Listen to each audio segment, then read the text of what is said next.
The conference room fell silent as my phone buzzed insistently against the polished mahogany table. 23 pairs of eyes turned toward me as Ashley Roberts' name flashed across the screen, and I felt my stomach drop knowing that my husband Michael's executive assistant would never call me during business hours unless something was catastrophically wrong. The irony wasn't lost on me that I was sitting in this boardroom as the anonymous founder of Cascade Investment Group, discussing a $47 million acquisition, while receiving a call from a woman who believed I was nothing more than a struggling freelance graphic designer, barely making rent in my Capitol Hill apartment. Before we jump back in, tell us where you're tuning in from, and if this story touches you, make sure you're subscribed, because tomorrow I've saved something extra special for you. I glanced around the table at the executives and board members who knew me only as J.M. Rodriguez, the mysterious investor who had built one of Denver's most successful private equity firms from absolute nothing. These people had no idea that the woman they respected for her business acumen and strategic vision was married to a man who dismissed her supposed career struggles with patronizing advice about networking and professional development.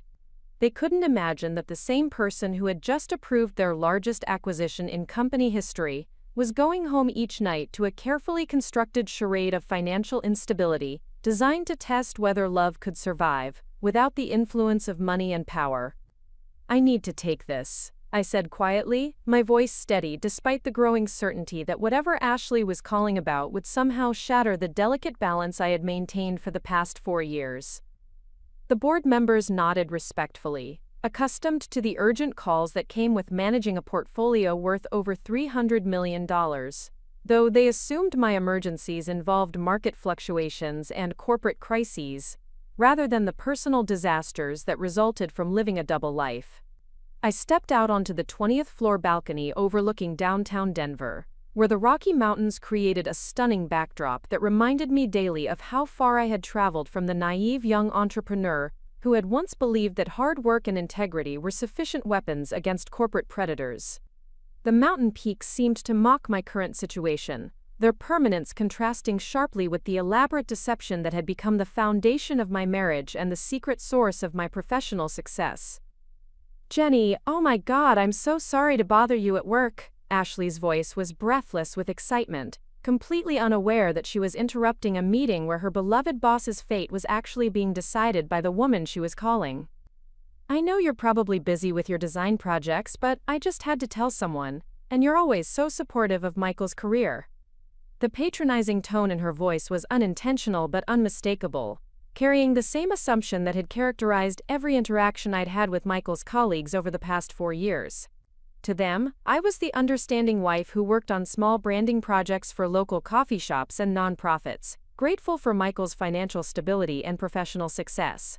They had no idea that the marketing campaigns Michael took credit for were actually developed by consulting teams I had hired through shell companies, or that the major clients he had supposedly landed through his networking skills were relationships I had cultivated through my real business connections. "What's going on, Ashley?" I asked, forcing my voice to sound like someone whose biggest professional concern was whether a local restaurant would approve her logo design, rather than someone who was literally controlling her husband's career trajectory from behind the scenes.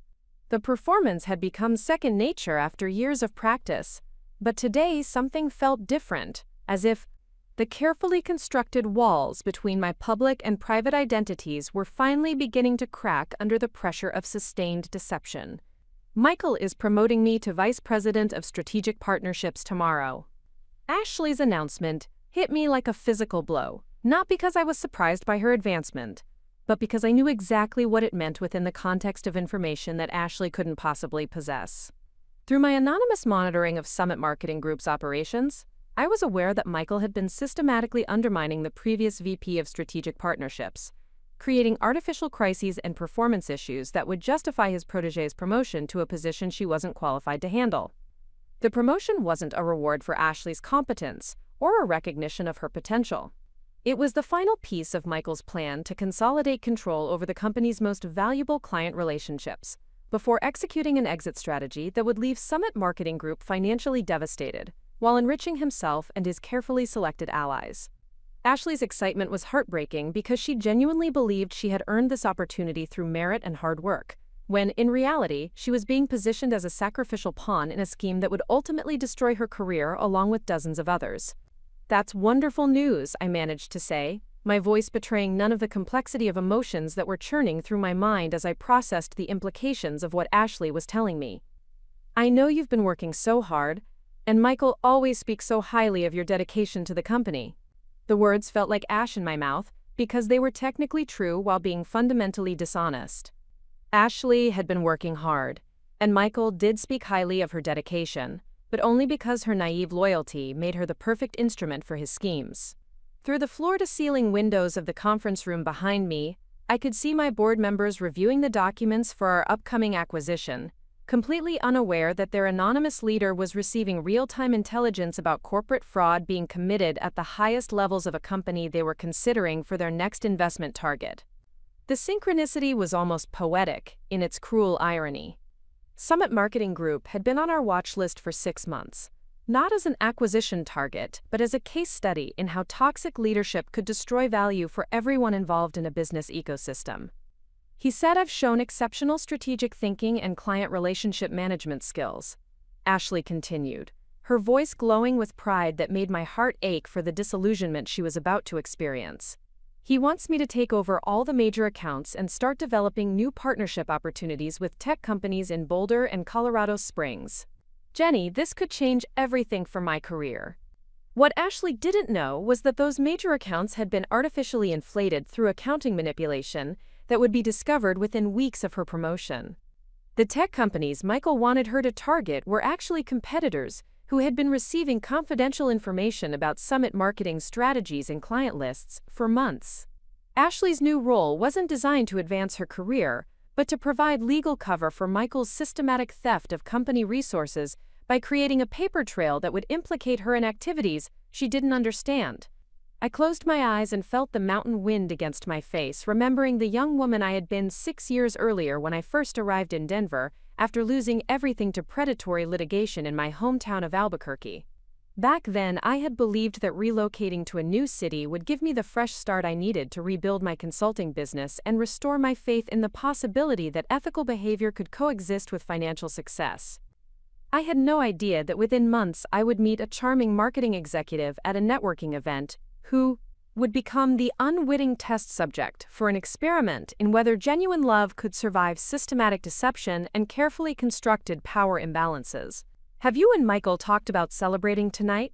I asked, genuinely curious about how he was planning to handle the cognitive dissonance between his public celebration of Ashley's promotion and his private knowledge that he was setting her up for professional destruction. Michael had always been skilled at compartmentalization, but the psychological pressure of maintaining multiple deceptions while planning the systematic betrayal of everyone who trusted him was beginning to show in ways that Ashley was too inexperienced to recognize.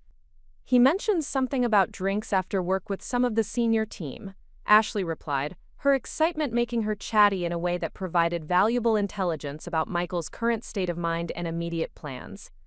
"He said this promotion is just the beginning, and that there are going to be big changes at the company over the next few months. Jenny, I think Summit Marketing is about to become a major player in the Colorado tech scene, and I'm going to be part of making that happen." The tragic optimism in her voice was almost unbearable because I knew that the big changes Michael was planning would indeed make headlines in the Colorado business community, but not for the reasons Ashley imagined. The sophisticated embezzlement scheme he had been implementing would eventually result in federal criminal charges, regulatory investigations, and the complete collapse of a company that employed over 200 people in the Denver metro area. Ashley's promotion would be remembered not as the beginning of her successful career, but as evidence of how thoroughly she had been manipulated by someone she trusted and admired. "I'm so happy for you, Ashley," I said, meaning it despite the complexity of circumstances that made her happiness temporary and based on deception. "You deserve this recognition, and I know you'll do amazing things in your new role." The statement was honest in its assessment of her capabilities, while being deliberately misleading about the context in which those capabilities would be tested. Ashley was smart, dedicated, and genuinely talented at relationship building, but those qualities would work against her when she discovered that her new position was essentially a trap designed to destroy her professionally, while protecting Michael from accountability. As Ashley continued describing her excitement about the new responsibilities and opportunities, I found myself thinking about the parallel conversations that were probably happening throughout Summit Marketing Group at that exact moment.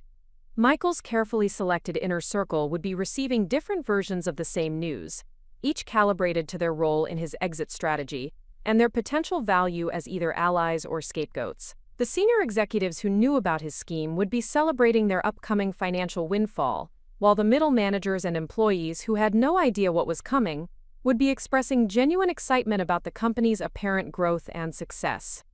The compartmentalization required to manage such an elaborate deception was something I understood intimately, having spent the past 4 years maintaining the fiction that I was a struggling freelance designer while actually controlling a business empire worth hundreds of millions of dollars. The psychological cost of living multiple identities was enormous, requiring constant vigilance to maintain consistency across different contexts and relationships.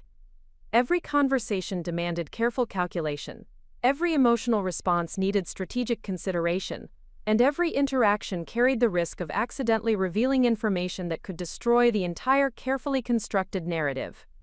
But there was a fundamental difference between my deception and Michael's that went to the heart of motivation and intended outcomes. Preparing and narrating this story took us a lot of time, so if you are enjoying it, subscribe to our channel, it means a lot to us. Now back to the story. Double Life had been created to test whether love could exist independently of financial power and social status, while his was designed to exploit the trust and affection of people who genuinely cared about him. My elaborate charade was ultimately motivated by a desire to build something authentic and lasting, while his was driven by greed and the systematic betrayal of everyone who had invested their careers and emotional energy in his success. "I should probably get back to work," Ashley said reluctantly, her voice still bubbling with excitement about the opportunities that awaited her. "I have so much to learn about the strategic partnership portfolio, and Michael wants me to be ready to hit the ground running on Monday. Thank you for being so supportive, Jenny. It means a lot to have someone who understands how important this is to me."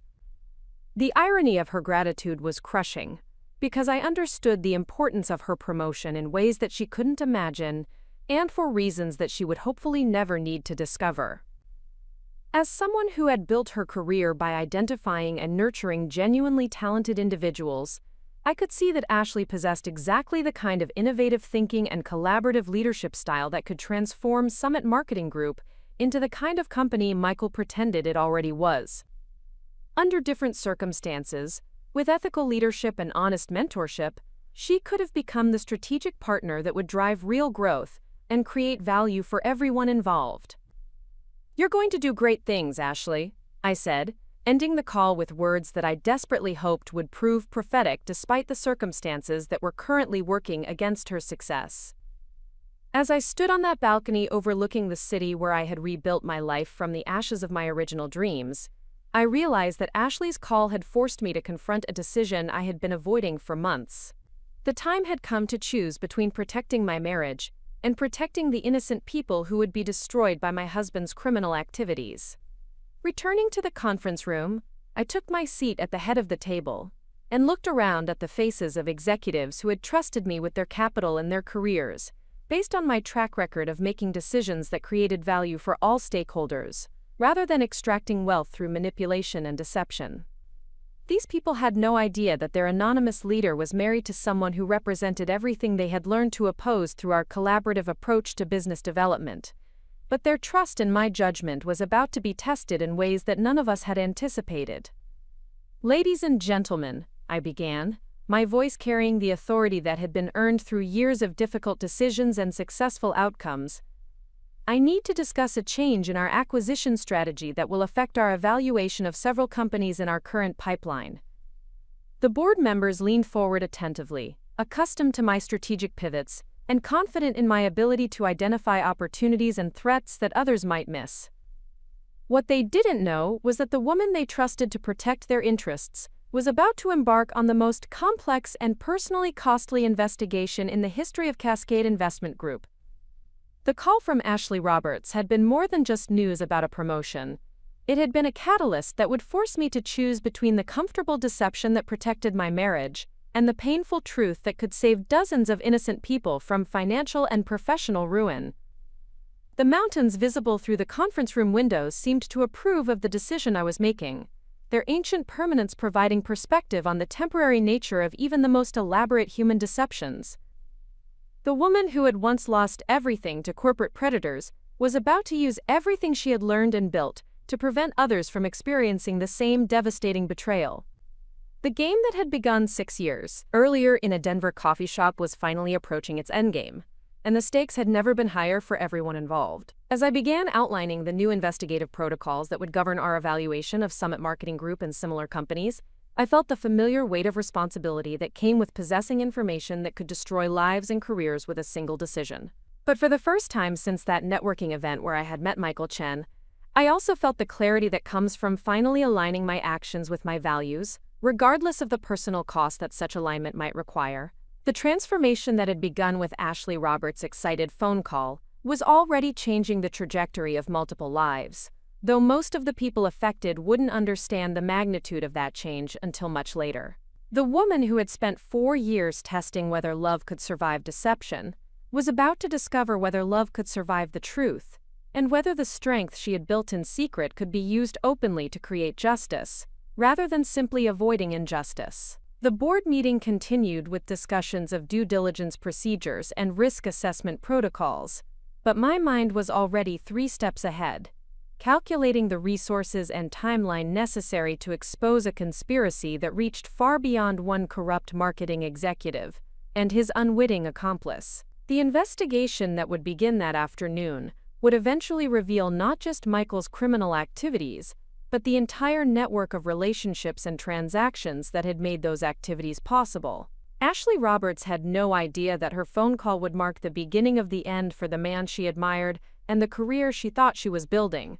But perhaps more importantly, she had no idea that the struggling graphic designer she had called to share her good news was actually the one person in Denver with both the resources and the motivation to ensure that her genuine talents would ultimately be recognized and rewarded in ways that transcended the temporary setback she was about to experience.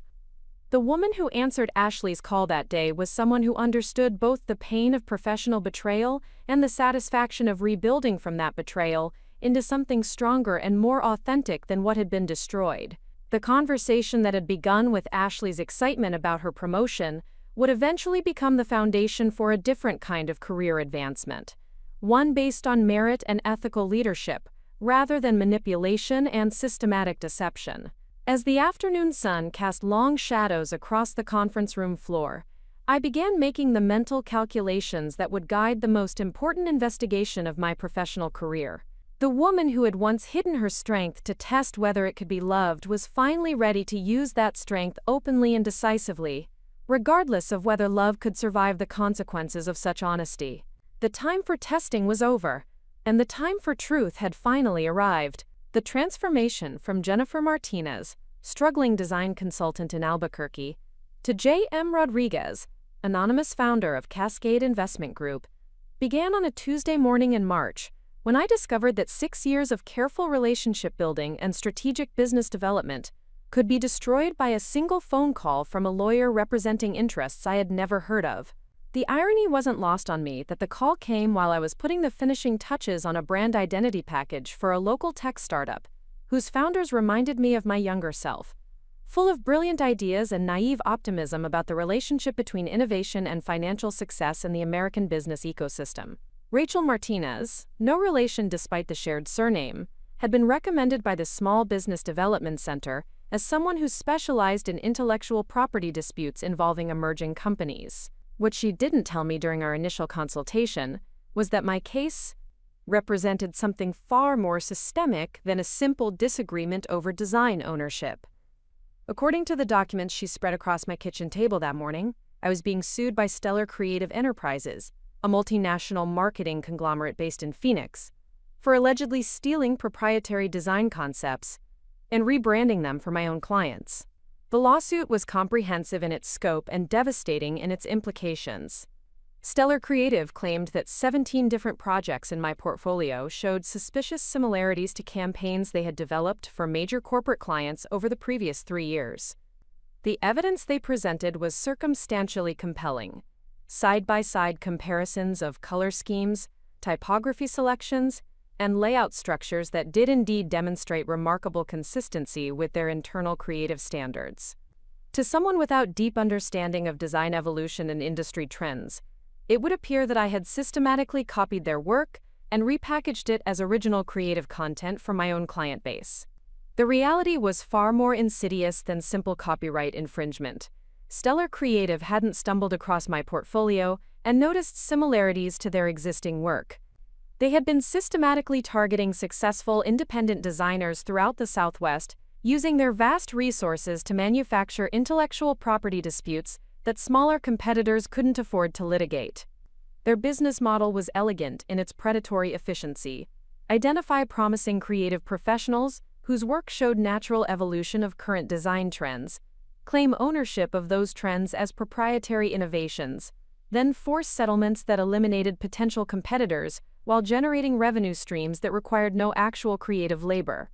Rachel walked me through the financial mechanics of fighting their lawsuit, and the numbers painted a picture that was both predictable and terrifying. Even if I ultimately prevailed in court, which was far from guaranteed given the subjective nature of creative copyright law, the legal expenses would bankrupt my business long before we reached a final verdict. Stellar Creative's attorneys had calculated this outcome precisely, which was why their settlement offer appeared generous while actually being extortionist. I could pay them $200,000 and agree to a non-compete clause that would prevent me from working in New Mexico, Arizona, Colorado, or Utah for 7 years. Or I could spend 3 times that amount on legal fees with no guarantee of success. The non-compete provision was the most devastating aspect of their offer, because it wasn't just about eliminating me as a competitor. They wanted to drive me completely out of the regional market, while sending a clear message to other independent designers about the consequences of achieving success that might threaten established players. The geographic scope of their proposed restriction would force me to relocate to entirely different markets, where I had no professional relationships, client base, or cultural understanding of local business dynamics. Sitting in my small apartment that night, reviewing the lawsuit documents while trying to calculate whether I had enough savings to survive the legal battle they were forcing upon me, I felt something fundamental shift in my understanding of how business actually operated in America. The naive optimism that had driven my entrepreneurial ambitions was being systematically dismantled by people who contributed nothing except legal manipulation and strategic intimidation. If this was how the system actually worked, then I needed to learn to play by rules I had never imagined existed. The next 6 months were a masterclass in corporate warfare disguised as intellectual property litigation. Stellar Creative's legal team was relentless in their pursuit of information that could be used to strengthen their case or create additional avenues for attack. They demanded access to my client files, creative process documentation, and financial records going back 5 years. Every piece of information I provided was analyzed for potential vulnerabilities that could be exploited in depositions or court proceedings, designed to exhaust my resources rather than establish legal facts. But their systematic approach to destroying my business also revealed patterns that a more careful opponent might have concealed. Through discovery requests and document production, I began to understand that my case was part of a much larger operation targeting creative professionals throughout the region. Stellar Creative had filed similar lawsuits against graphic designers, web developers, marketing consultants, and brand strategists in 6 different states, using virtually identical strategies to eliminate competition, while extracting settlements that funded their continued expansion into new markets. The psychological pressure of fighting a legal battle that threatened to destroy everything I had built was compounded by the isolation that resulted from their systematic character assassination campaign. Stellar Creative's public relations team had leaked carefully edited versions of their lawsuit allegations to industry publications and professional networking groups, creating a narrative that painted me as someone who had built her business through theft and deception. Potential clients who had been interested in my services suddenly stopped returning phone calls, professional colleagues began treating me with suspicion, and collaborative relationships that had taken years to develop evaporated as people distanced themselves from association with my supposed criminal activities. The most devastating aspect of their campaign wasn't the financial pressure or even the professional isolation. It was the realization that people I had considered friends and mentors were willing to believe the worst about my character, based on allegations from strangers who had never demonstrated any interest in truth or justice. The business community I had worked so hard to join was revealing itself to be far more concerned with avoiding controversy than supporting colleagues who were facing unjust attacks from powerful adversaries. 9 months after the lawsuit was filed, Rachel finally delivered the news I had been both hoping for and dreading. Stellar Creative was willing to settle for $150,000 and a 5-year non-compete agreement covering Colorado, New Mexico, and Arizona. The reduction in their demands reflected their growing awareness that my case was attracting attention from regulatory agencies and industry organizations that were beginning to investigate their pattern of predatory litigation. But their willingness to negotiate didn't change the fundamental reality that I couldn't afford to continue fighting them in court. The settlement agreement I signed on a gray December morning in Albuquerque was more than just a legal document ending a frivolous lawsuit. It was my diploma from an educational program I had never intended to enroll in, taught by professors whose curriculum focused on the systematic exploitation of trust, creativity, and legal vulnerability. The lessons I learned during those 9 months of litigation would become the foundation for everything I built afterward, but the tuition costs had been calculated in terms of destroyed relationships, exhausted savings, and shattered faith in the possibility that ethical behavior could coexist with financial success. The liquidation of my design business took 3 weeks and generated enough capital to pay the settlement, cover my legal expenses, and fund a modest relocation to Denver, where the non-compete restrictions wouldn't apply. But more importantly, the experience had taught me that defensive strategies were insufficient protection against predatory business practices. If I wanted to build something that couldn't be destroyed by legal manipulation and systematic intimidation, I needed to learn how to accumulate the kind of power that would make me too dangerous to attack, rather than too vulnerable to defend. Denver in January was cold, gray, and utterly indifferent to my presence, which made it the perfect city for rebuilding my identity and my understanding of how successful businesses actually operated in competitive markets. I rented a small apartment in Capitol Hill and began attending every networking event, professional meetup, and business development seminar I could find, not as someone seeking clients for a design consultancy, but as someone studying the social dynamics and financial relationships that determined who succeeded and who failed in the modern American economy. The education I received during my first 6 months in Denver was worth more than my MBA program had been, primarily because it was focused on practical application rather than theoretical frameworks. I learned to identify the informal power structures that controlled access to opportunities, recognize the signals that distinguish genuine expertise from performance and manipulation, and understand the financial mechanisms that allowed some individuals to accumulate disproportionate influence over entire industries and business communities. More importantly, I learned to observe without participating, gathering intelligence about market dynamics and competitive relationships, while maintaining the kind of anonymity that would allow me to operate without attracting the attention of potential adversaries. The woman who had once believed that transparency and collaboration were essential elements of ethical business practice was discovering that strategic opacity could be a more effective tool for protecting innovative work and vulnerable relationships from exploitation by more powerful competitors. The networking event where I first encountered Michael Chen took place at a hotel conference center in downtown Denver, hosted by the Colorado Technology Association for professionals working in marketing, business development, and strategic partnerships within the state's growing tech sector. I attended the event not as someone seeking romantic connections, but as someone studying the behavioral patterns and professional relationships that might provide opportunities for the kind of strategic investments I was beginning to contemplate. Michael's presentation that evening was polished, confident, and carefully designed to position him as someone who understood both the creative and analytical sides of technology marketing. He spoke about the importance of authentic brand storytelling, collaborative client relationships, and ethical business practices, with the kind of conviction that would have impressed the younger version of myself, who still believed that people generally meant what they said about values and professional integrity. But 6 months of intensive observation had taught me to listen for what wasn't being said as much as what was, and Michael's presentation revealed subtle inconsistencies that suggested a more complex relationship with the ethical principles he was advocating.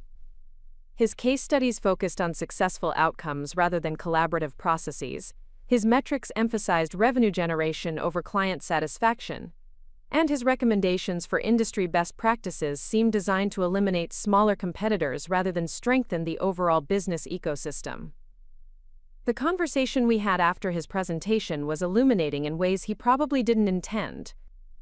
When I introduced myself as someone who was new to Denver's business community and interested in learning about opportunities in marketing and brand development, Michael immediately began questioning me about my background, financial resources, and professional connections with the kind of systematic thoroughness that suggested he was evaluating my potential usefulness rather than expressing genuine interest in my perspectives or experiences. His questions revealed assumptions about my situation that were both flattering and insulting. He assumed that someone my age attending networking events alone was probably struggling financially and seeking mentorship from more established professionals. He assumed that my questions about his presentation indicated admiration for his expertise rather than analytical evaluation of his claims and credentials. Most significantly, he assumed that my interest in learning about Denver's business community meant I would be grateful for guidance from someone who positioned himself as an insider, with valuable connections and strategic insights. The most revealing aspect of our conversation wasn't what Michael said about his own career and achievements, but how he talked about other people in the room. His comments about colleagues, competitors, and industry leaders demonstrated a worldview that prioritized personal advancement over collaborative success and viewed professional relationships primarily as opportunities for extracting value, rather than creating mutual benefit. The man who had just given a presentation about authentic brand storytelling and ethical business practices was revealing himself to be someone who understood those concepts primarily as marketing tools rather than operational principles. By the time Michael asked for my contact information and suggested we continue our conversation over coffee the following week, I had already made the decision that would define the next 4 years of my life. I would date Michael Chen while maintaining carefully constructed false identity as someone seeking his guidance and support, using our relationship as a case study in whether genuine affection could develop between people, when one of them possessed complete information about their respective circumstances and the other possessed none. The experiment I was designing wasn't motivated by revenge or manipulation, but by genuine curiosity about the psychological dynamics of romantic relationships in contexts where power and information were distributed unequally. If Michael could develop real feelings for someone he believed was dependent on his expertise and generosity, then perhaps the cynicism I had acquired through my legal education was preventing me from recognizing authentic human connections that could transcend financial considerations and social positioning.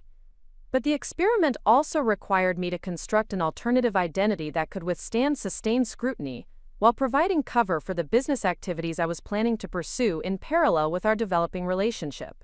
The struggling freelance graphic designer persona I created for Michael's benefit was actually more complex and demanding than my real identity as an anonymous investor, because it required consistent performance across multiple contexts and relationships, while never contradicting information that could be independently verified. The apartment I rented in Capitol Hill was furnished and decorated to support the illusion that I was barely making ends meet, as someone transitioning from a failed business in New Mexico to uncertain prospects in Colorado's competitive creative market. Every detail was carefully planned to suggest financial struggle without indicating incompetence, artistic ambition without professional naivety, and intellectual curiosity without business sophistication. The performance required me to become genuinely knowledgeable about freelance design work, local business networking, and the challenges facing independent creative professionals, which meant that my fake identity was actually supported by real expertise acquired specifically for the purpose of maintaining credibility. The investment fund I established during the first year of my relationship with Michael was initially capitalized through the liquidation of assets I had accumulated before moving to Denver, supplemented by returns from conservative investments I had made using settlement money left over after paying my legal expenses in Albuquerque. Cascade Investment Group existed as a legitimate business entity with proper legal documentation and regulatory compliance, but its ownership structure was designed to prevent anyone from connecting it to Jennifer Martinez, the supposed freelance designer, or discovering the extent of my actual financial resources and business expertise. Rachel Davis, the attorney I hired to establish the corporate structure for Cascade Investment Group, had experience helping clients create privacy-focused investment vehicles that could operate without revealing the identities of their beneficial owners. Her legal expertise was complemented by her personal understanding of why someone might need to conduct business activities while maintaining anonymity for security reasons, rather than tax avoidance or regulatory circumvention. She never asked questions about my motivations for seeking such elaborate privacy protections, but her thoroughness in creating multiple layers of legal and financial separation between my public and private identities suggested she understood that legitimate business reasons existed for such precautions. The first investment I made through Cascade Investment Group was in a small software development company whose founders had approached several traditional venture capital firms without success due to their lack of connections within Denver's technology funding community. Their product was innovative and well-designed, their business model was sustainable, and their market analysis was thorough, but they lacked the social network and presentation polish that more established investors expected from funding candidates. My investment provided them with enough capital to complete product development and hire additional staff, while my strategic guidance helped them navigate regulatory requirements and competitive positioning without revealing my identity or the full extent of my business experience. The success of that initial investment taught me that Denver's startup ecosystem contained numerous opportunities for someone with capital and expertise who was willing to work with companies that didn't fit traditional funding profiles. Over the following 2 years, I built a portfolio of investments in businesses that were too small for major venture capital firms, but too sophisticated for conventional small business lending. Focusing on companies whose founders demonstrated genuine innovation and ethical leadership, rather than just aggressive growth projections and charismatic presentations. The parallel development of my relationship with Michael and my investment activities created a fascinating case study in cognitive dissonance and strategic deception. As Cascade Investment Group grew into one of Denver's most successful private equity firms, Michael was simultaneously discussing his concerns about my financial stability and offering advice about networking strategies that could help me attract higher-paying design clients. The man who was supposedly supporting me through my professional struggles was actually benefiting from strategic investments I was making in companies throughout the Colorado business ecosystem, though he had no awareness of the connection between his career advancement and my anonymous financial activities. Michael's position at Summit Marketing Group provided valuable intelligence about market trends, competitive dynamics, and client relationships that informed my investment decisions in ways he couldn't possibly realize. His casual conversations about work challenges, strategic initiatives, and industry developments gave me insights into sectors and opportunities that other investors might overlook, while his networking activities introduced me to potential investment targets who wouldn't normally have access to private equity funding. The irony was perfect in its unintended symmetry. Michael thought he was mentoring me about professional development, while I was actually using information he provided to build a business empire that would eventually give me control over his career trajectory. The psychological complexity of maintaining such elaborate deception while developing genuine feelings for someone who possessed no accurate information about my actual circumstances was far more challenging than I had anticipated when designing the experiment. Every conversation required careful calculation to maintain consistency with my supposed financial situation, while gathering intelligence about his true character and motivations. Every emotional moment was complicated by awareness that his affection was based on incomplete and deliberately misleading information about who I actually was and what I was capable of achieving independently. But the most difficult aspect of our relationship wasn't the strategic deception or emotional manipulation. It was watching Michael gradually transform from the charming and supportive partner I had initially been attracted to into someone whose success bred arrogance, and whose confidence manifested as dismissiveness toward people he considered professionally inferior. The man who had once offered encouraging advice about networking and professional development was slowly becoming someone who viewed my supposed struggles with the kind of benevolent condescension that revealed disturbing assumptions about worth, capability, and the relationship between financial success and personal value. By the time Michael proposed to me during a romantic dinner at one of Denver's most expensive restaurants, Cascade Investment Group was managing over $200 million in assets across 3 states and generating returns that consistently outperformed traditional investment benchmarks. The engagement ring he presented was beautiful and expensive, purchased with money from bonuses he had earned for client acquisition and retention achievements that were directly attributable to strategic guidance I had provided through my investment activities, though he had no knowledge of the connection between his professional success and my anonymous business operations. The proposal itself was carefully planned and beautifully executed, but it was also based on a fundamental misunderstanding of our respective circumstances and capabilities. Michael was asking someone he believed was financially dependent on his career advancement to commit to a future that was actually being controlled by resources and expertise she possessed independently. The woman he thought he was protecting and supporting through his professional success was actually the anonymous investor whose strategic decisions were shaping the trajectory of his entire industry. The wedding planning process that followed our engagement provided additional opportunities to observe Michael's character under pressure while maintaining the performance that had become central to our relationship dynamic. As we discussed budgets, guest lists, and venue selections, I watched him struggle to balance his desire for a celebration that would enhance his professional image with his assumptions about my financial limitations and aesthetic preferences. The compromise solutions we developed were often based on his patronizing interpretations of what someone in my supposed situation could reasonably afford or appreciate, rather than honest conversations about what would make both of us genuinely happy. The irony of planning a wedding while maintaining such elaborate deception about fundamental aspects of my identity wasn't lost on me, but it also provided valuable insights into Michael's priorities and expectations about our future together. His vision of our married life involved me continuing to work in freelance design while supporting his career advancement through social networking and domestic management activities that would allow him to focus entirely on professional achievement. He had no interest in my intellectual capabilities beyond their potential contribution to his own success, and no curiosity about my ambitions except as they related to creating a supportive environment for his continued advancement. The woman who had once been naive enough to believe that love and ethical business practices could coexist naturally in competitive markets had learned to accumulate and deploy power with the kind of strategic precision that would have impressed the corporate predators who had destroyed her original business.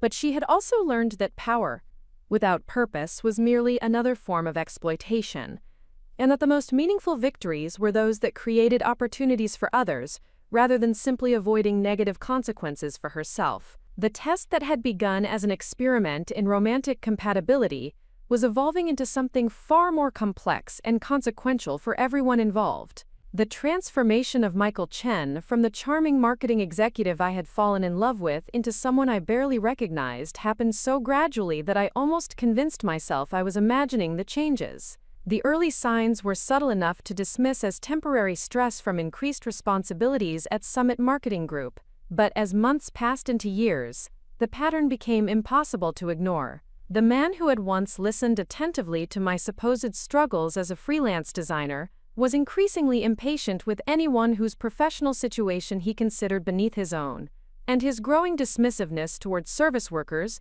junior employees, and small business owners revealed character flaws that had either been carefully hidden or genuinely developed through exposure to corporate power. The first incident that truly alarmed me occurred during a dinner party at our apartment, where Michael had invited several colleagues from Summit Marketing Group to celebrate a major client acquisition that I knew had been facilitated through strategic recommendations from my investment team. The guest list included David Park, the senior developer who had actually created the innovative software solutions that won the contract, along with his wife Sarah and several other technical team members whose expertise had made the project successful. Throughout the evening, Michael positioned himself as the architect of their success, while systematically minimizing their contributions in ways that were both subtle and deeply disrespectful. When David attempted to explain the technical challenges they had overcome during the software development process, Michael interrupted with dismissive comments about the importance of focusing on business outcomes rather than implementation details. He suggested that technical complexity was often just an excuse for inefficiency, and that effective leadership required knowing when to push development teams beyond their comfort zones to achieve ambitious deadlines. The condescension in his tone was unmistakable, and I watched David's enthusiasm drain away as he realized that his boss viewed his expertise as an obstacle to overcome rather than an asset to leverage. But the most disturbing aspect of Michael's behavior that evening wasn't his treatment of the technical team members. It was how he talked about our relationship in front of people who knew me only as his struggling designer girlfriend. He made casual references to my financial dependence on his career success, joked about having to budget carefully to accommodate my artistic temperament, and suggested that my creative work was more of a hobby than a serious profession. The comments were delivered with affectionate humor that was supposed to soften their impact, but they revealed assumptions about gender, creativity, and professional value that were fundamentally incompatible with the partnership I thought we were building.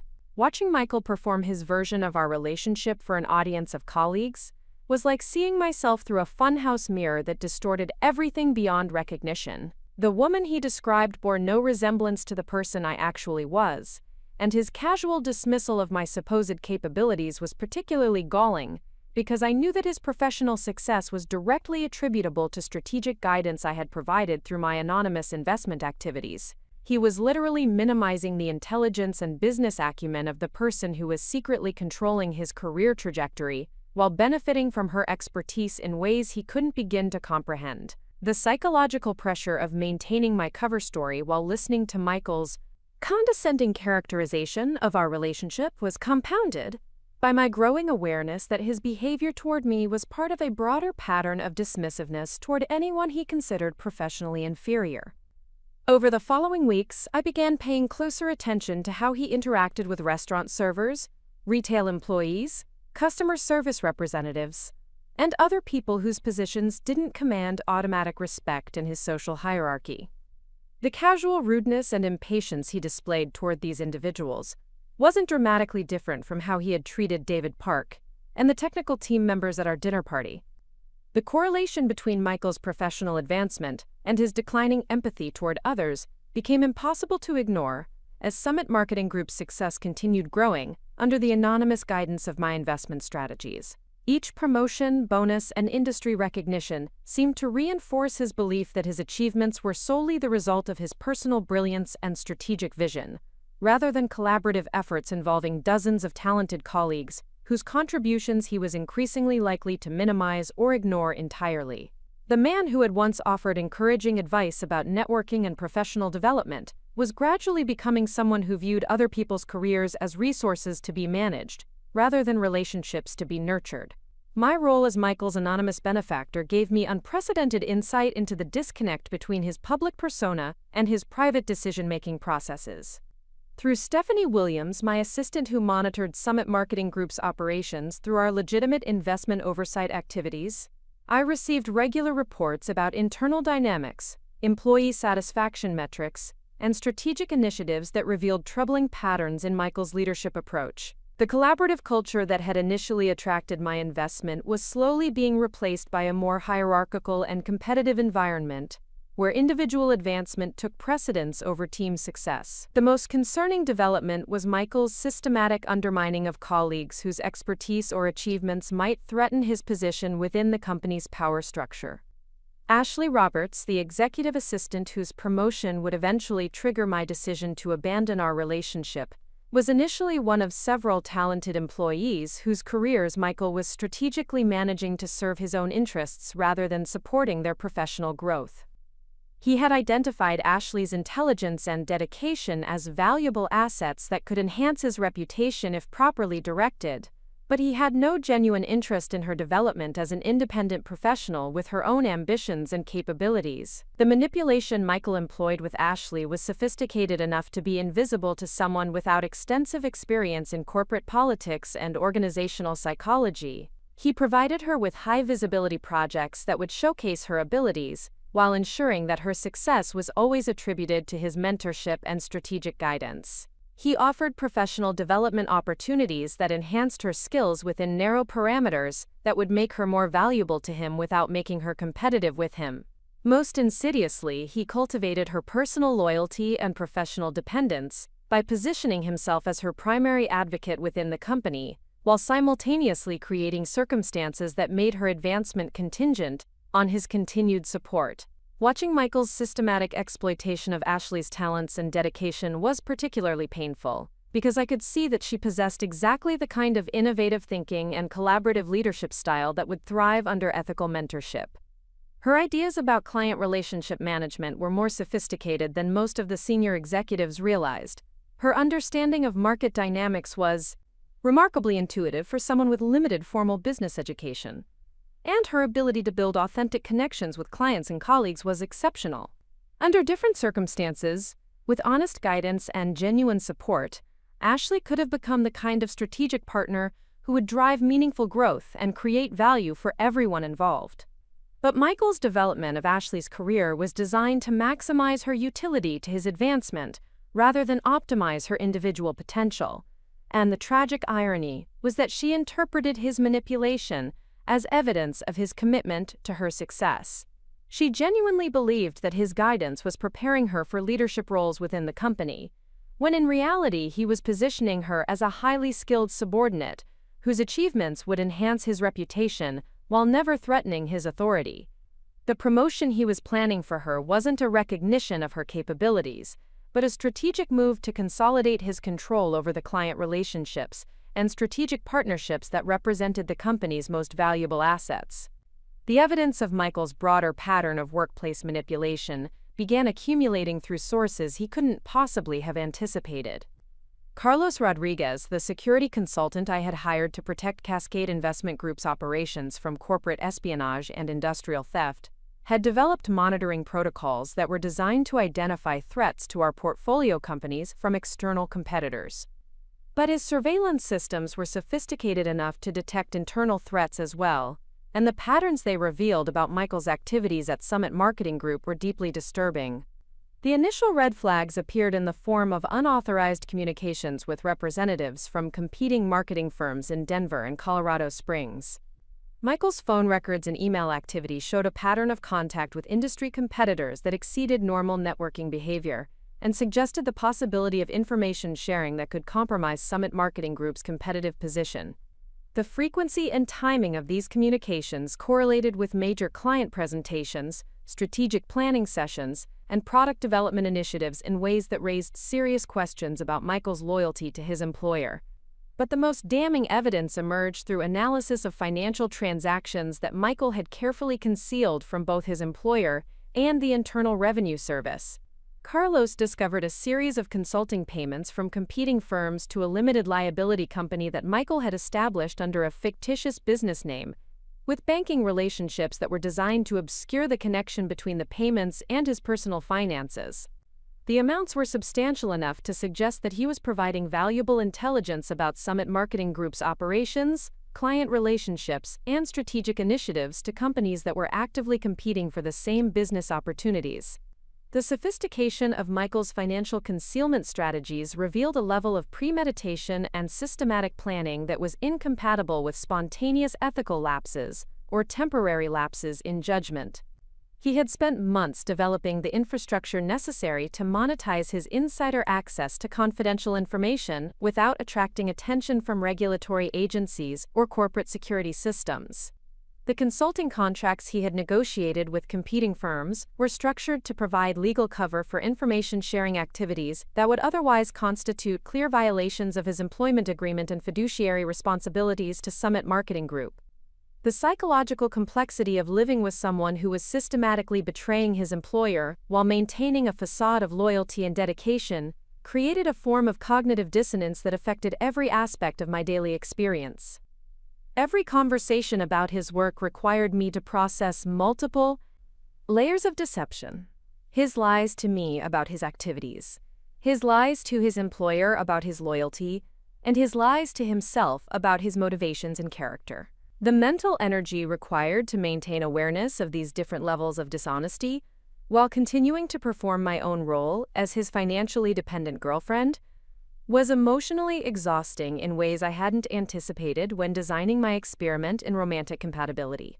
The pressure intensified when Michael began discussing his long-term career plans with an enthusiasm that revealed his complete confidence in his ability to manipulate multiple stakeholders without consequences. He outlined his vision for eventually starting his own marketing consultancy, leveraging the client relationships and industry expertise he had developed at Summit Marketing Group to build an independent business that would provide greater financial rewards and professional autonomy. What made these conversations particularly chilling was his casual assumption that he would be able to take valuable company assets with him when he left, including client contacts, strategic methodologies, and proprietary market research that belonged to his current employer. The planning documents I discovered in Michael's personal files during a security review that Carlos had recommended to protect our home computer systems from potential cybersecurity threats revealed the full scope of his intended theft from Summit Marketing Group. He had been systematically copying client databases, strategic planning documents, financial projections, and competitive analysis reports to personal storage devices that he planned to use as the foundation for his independent consulting business. The level of detail in his theft was comprehensive enough to allow him to essentially recreate Summit Marketing Group's most valuable services and client relationships within his own company, leaving his current employer with substantially diminished competitive capabilities. But the most disturbing aspect of Michael's departure strategy wasn't the scope of his intended theft, or even the systematic nature of his preparation.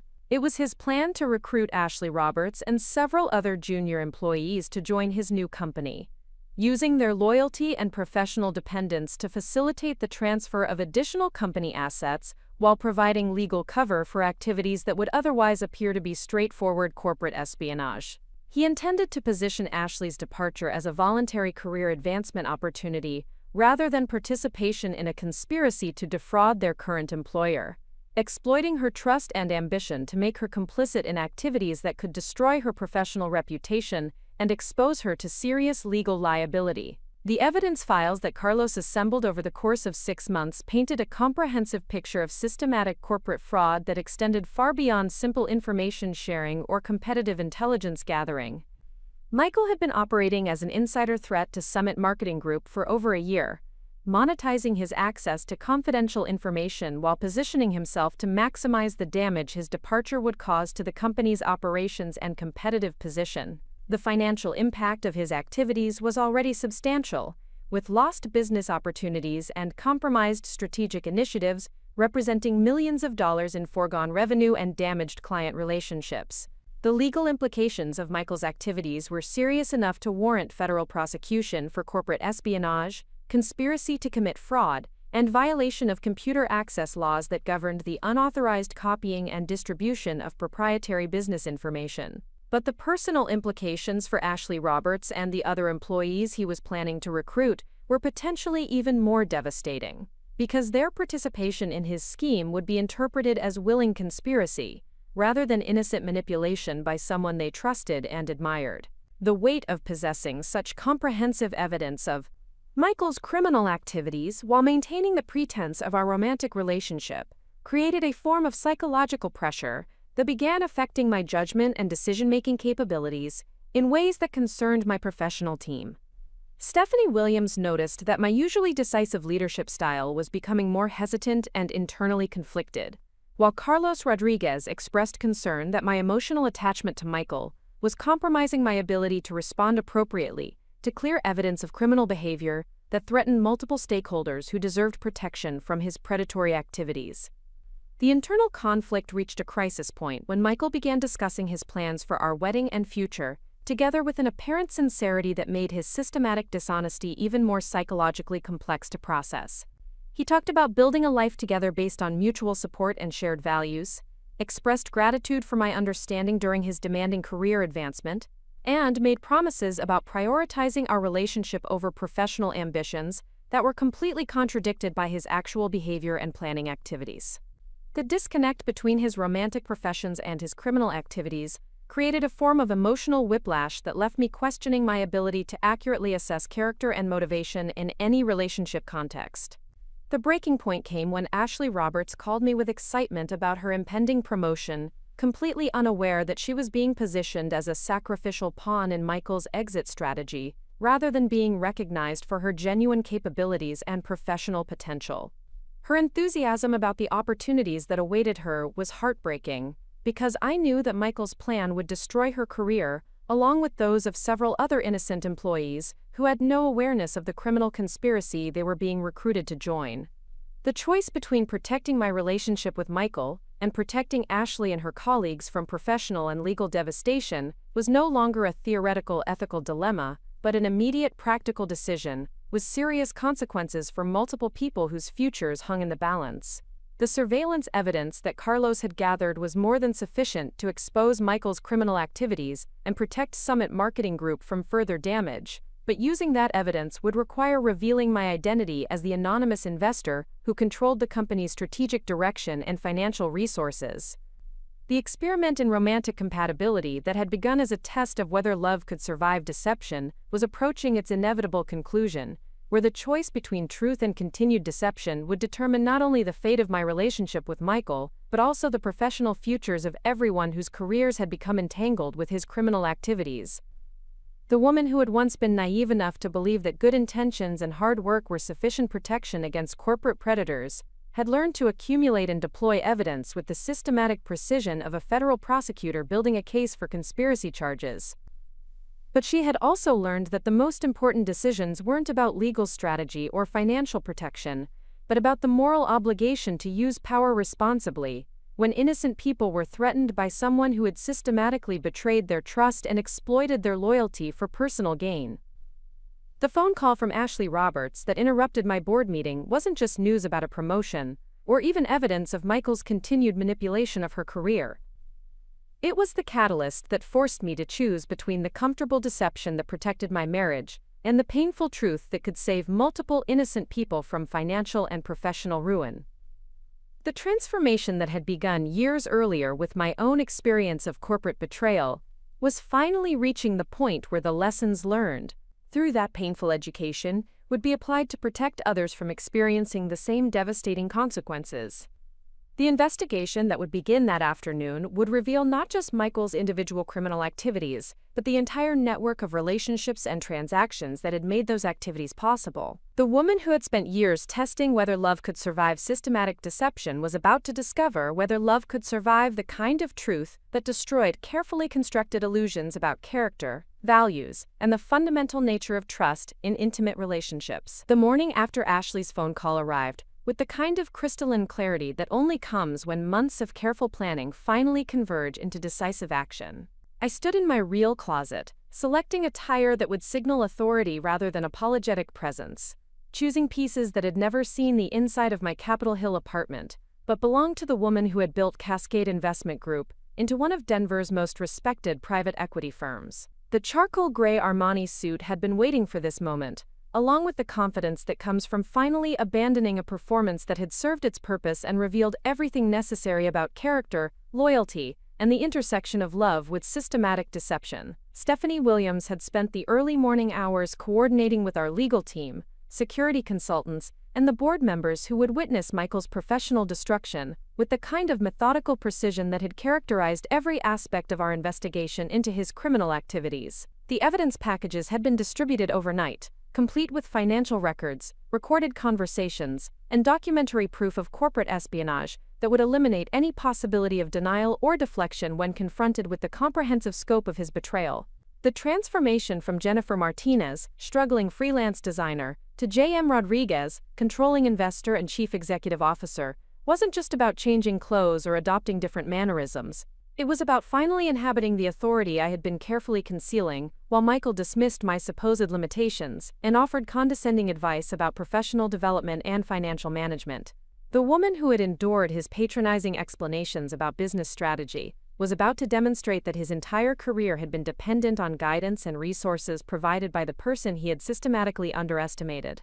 The drive from Capitol Hill to downtown Denver felt like traveling between different universes, leaving behind the carefully maintained fiction of financial struggle and modest ambitions for the reality of corporate boardrooms and strategic decisions that affected hundreds of employees and millions of dollars in investment capital. The morning traffic that had once seemed like an obstacle between my fake identity and my real work was now simply the final transition between deception and truth, between testing and revealing, between protecting someone who didn't deserve protection and exposing someone who had forfeited any claim to mercy through his own choices. Summit Marketing Group's headquarters occupied 3 floors of a glass tower that I had actually helped finance through Cascade Investment Group's real estate portfolio, though Michael had no idea that his wife's investment activities had contributed to his company's expansion and modernization.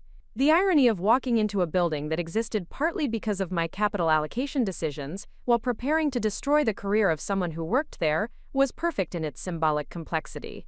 The woman Michael thought he was supporting was actually the anonymous benefactor, whose strategic investments had created the professional opportunities he had been systematically exploiting for personal gain. The security desk in the lobby presented the first test of my transformation from hidden observer to public authority figure. The guards who had seen me occasionally visiting Michael's office as his modest girlfriend were now encountering someone whose presence commanded immediate respect and careful attention to protocol. The shift in their behavior was subtle but unmistakable as they processed the contradiction between their previous impressions and current reality, uncertain how to reconcile the woman they thought they knew with the executive who was clearly operating at a level of corporate authority they hadn't previously recognized. Ashley Roberts was waiting at the elevator bank when the doors opened on the 15th floor, her excitement about the promotion still radiating despite the early hour and the unusual nature of an emergency board meeting called without advance notice. She greeted me with the same friendly warmth she had always shown toward Michael's girlfriend, completely unaware that she was talking to the person whose investigation would soon reveal that her career advancement was actually part of a criminal conspiracy designed to facilitate corporate theft and systematic fraud.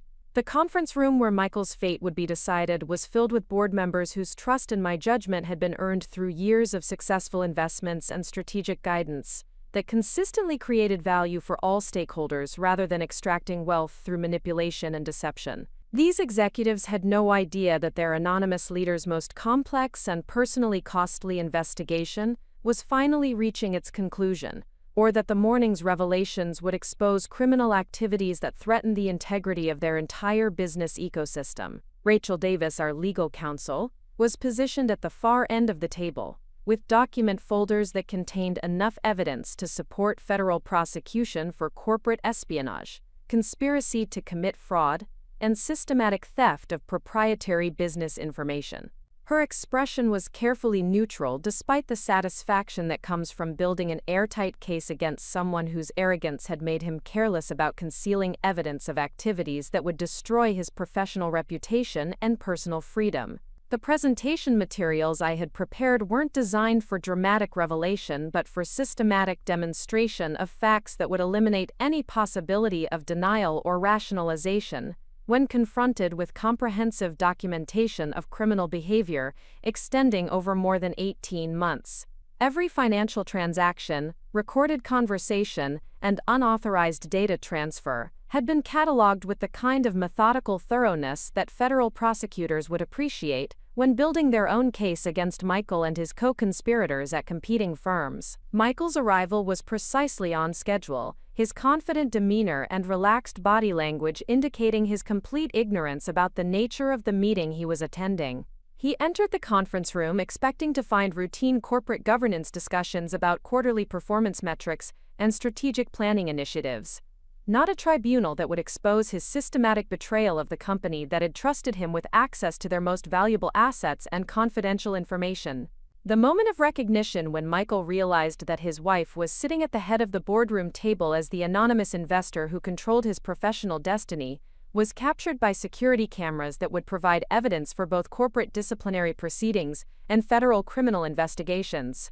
His face went through a rapid sequence of expressions that revealed the psychological process of connecting previously unrelated information into a coherent understanding of how completely he had misunderstood the power dynamics in both his marriage and his career. The silence that followed my introduction as the founder and chief executive officer of Cascade Investment Group stretched long enough for Michael to process the implications of what he was learning about the woman he had been married to for 2 years. The struggling freelance designer who had listened patiently to his advice about networking and professional development was actually the anonymous investor whose strategic decisions had shaped the trajectory of his entire industry, and whose capital had literally paid the salaries he had earned while systematically stealing from his employer. Ashley Roberts' presence in the meeting added another layer of complexity to Michael's growing understanding of how thoroughly his plans had been anticipated and documented by people who possessed far more information about his activities than he had realized. The promotion he had announced to her with such confidence wasn't a recognition of her capabilities, but evidence of his intention to use her loyalty and professional dependence as cover for criminal activities that would destroy her career, along with those of several other innocent employees. The first slide of my presentation displayed the complete ownership structure of Summit Marketing Group, with every investment and strategic partnership traced back through corporate entities that Michael had never known existed. The anonymous benefactor whose mysterious capital injections had saved the company from bankruptcy and funded its expansion into new markets was revealed to be the woman whose financial struggles he had been discussing with condescending sympathy during dinner conversations with colleagues and friends. The timeline that followed showed the correlation between Michael's employment at Summit Marketing Group and my investment activities, demonstrating that every major client acquisition, strategic initiative, and competitive advantage the company had achieved was directly attributable to resources and guidance I had provided through carefully concealed channels. His professional success hadn't been the result of personal brilliance or strategic vision, but the inevitable outcome of systematic support from someone whose expertise and capital he had never suspected existed. Michael's attempts to interrupt the presentation were unsuccessful, because the board members were too focused on processing information that fundamentally altered their understanding of corporate governance, investment relationships, and the security vulnerabilities that had allowed systematic theft to continue undetected for over a year. The evidence I was presenting wasn't just about one corrupt employee, but about the broader implications of insider threats and the sophisticated methods that corporate criminals use to monetize their access to confidential information. The financial analysis that documented Michael's unauthorized consulting payments from competing firms was comprehensive enough to support both civil litigation and federal criminal charges. Carlos Rodriguez had traced every transaction through multiple banking relationships and corporate entities, revealing a level of premeditation and systematic planning that demonstrated clear intent to defraud his employer while enriching himself through the sale of proprietary business information and strategic intelligence. Ashley Roberts' expression changed from confusion to horror as she began understanding that her promotion wasn't recognition of her abilities, but positioning for her unwitting participation in criminal activities that could expose her to serious legal liability. The enthusiasm she had expressed during our phone conversation was replaced by growing awareness that Michael's mentorship had been manipulation designed to make her complicit in corporate espionage and systematic fraud. The recorded conversations that Carlos had captured revealed Michael's private discussions about his plans to recruit loyal employees as accomplices in his theft of company assets, using their trust and professional dependence to facilitate activities that would damage Summit Marketing Group while enriching his planned consulting business. His casual dismissal of the legal and ethical implications for the people he was manipulating demonstrated a level of callousness that made his public persona of supportive leadership appear completely fraudulent.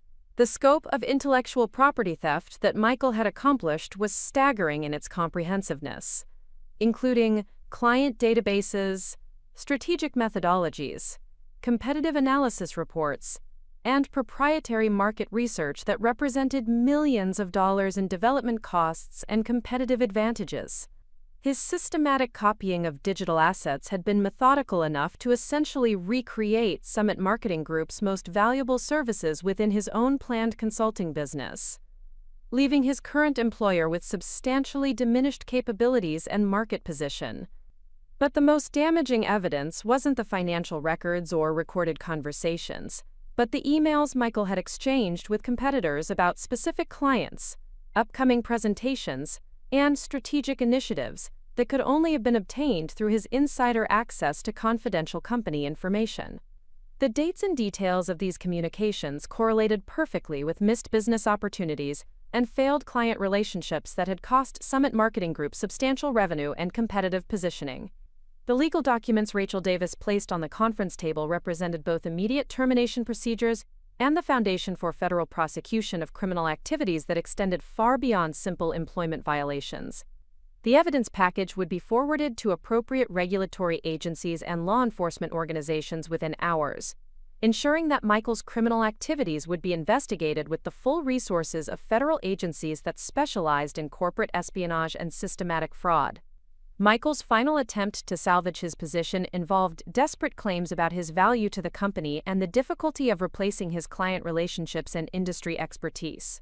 What he failed to realize was that those relationships and expertise were largely products of strategic investments and networking activities that I had orchestrated through anonymous channels, and that his removal would actually improve the company's competitive position by eliminating the security vulnerabilities and ethical compromises that his presence had created. The termination documents that ended Michael's employment also included provisions for the immediate recovery of all company property, the cancellation of all benefits and stock options, and the implementation of security measures designed to prevent further unauthorized access to confidential information. His corporate credit cards were deactivated during the meeting, his network access was terminated remotely, and his parking space was already being reassigned to someone whose loyalty to the company wasn't compromised by competing financial interests. Ashley Roberts' promotion was officially canceled during the same meeting, not because of any fault on her part, but because the position Michael had created for her was designed to facilitate criminal activities rather than serve legitimate business purposes. The board members immediately authorized alternative career development opportunities that would recognize her genuine capabilities while protecting her from any association with Michael's criminal enterprise and systematic betrayal of corporate trust. The security escort that accompanied Michael from the building was both procedural necessity and symbolic representation of how completely his professional status had been reversed within the span of a single meeting. The confident executive who had entered the conference room expecting routine corporate discussions was leaving as a former employee facing federal criminal charges for activities that would destroy his reputation and personal freedom. The transformation of power dynamics in our relationship was complete and irreversible, but it wasn't motivated by revenge or personal satisfaction but by moral obligation to protect innocent people from someone who had systematically exploited their trust and loyalty for criminal purposes. The woman Michael had patronized and dismissed was revealing herself to be someone whose authority and resources far exceeded anything he had ever possessed or understood, but the revelation was necessary justice rather than personal vindication. The afternoon media coverage of Michael's termination and the federal investigation into corporate espionage at Summit Marketing Group provided public validation of decisions that had been made based on comprehensive evidence and careful legal consultation. The business community's response was unanimously supportive of aggressive action against insider threats and systematic corporate fraud, though few observers understood the personal complexity that had motivated my investigation, or the emotional cost of exposing criminal activities committed by someone I had once loved. The evening news interviews with industry experts and legal analysts emphasized the broader implications of corporate espionage and the sophisticated methods that insider threats use to monetize their access to confidential information. But they couldn't capture the psychological complexity of building a criminal case against someone whose character flaws had been revealed gradually through years of careful observation and systematic documentation of activities that demonstrated complete disregard for ethical boundaries and legal constraints. Ashley Roberts' career recovered quickly once she was freed from Michael's manipulation and provided with honest mentorship that recognized her genuine capabilities rather than exploiting her loyalty for criminal purposes. Within 6 months, she had been promoted to a legitimate strategic partnership role that allowed her to use her talents for collaborative innovation rather than unwitting participation in systematic fraud, and her success became a model for ethical leadership development within our portfolio companies. The federal investigation that resulted from our evidence package eventually expanded to include multiple companies and dozens of executives who had participated in the corporate espionage network that Michael had been part of throughout his career. The criminal enterprise that had seemed so sophisticated and invisible to its participants was revealed to be remarkably vulnerable to systematic investigation by people with sufficient resources and motivation to document activities that the perpetrators had assumed would never be discovered or prosecuted. The woman who had once lost everything to corporate predators had learned to use power responsibly when innocent people were threatened by systematic betrayal and criminal exploitation. The experiment in romantic compatibility that had begun as a test of whether love could survive deception had concluded with definitive proof that love couldn't survive the kind of character flaws that made someone capable of destroying the careers and financial security of people who trusted and depended on them for guidance and support.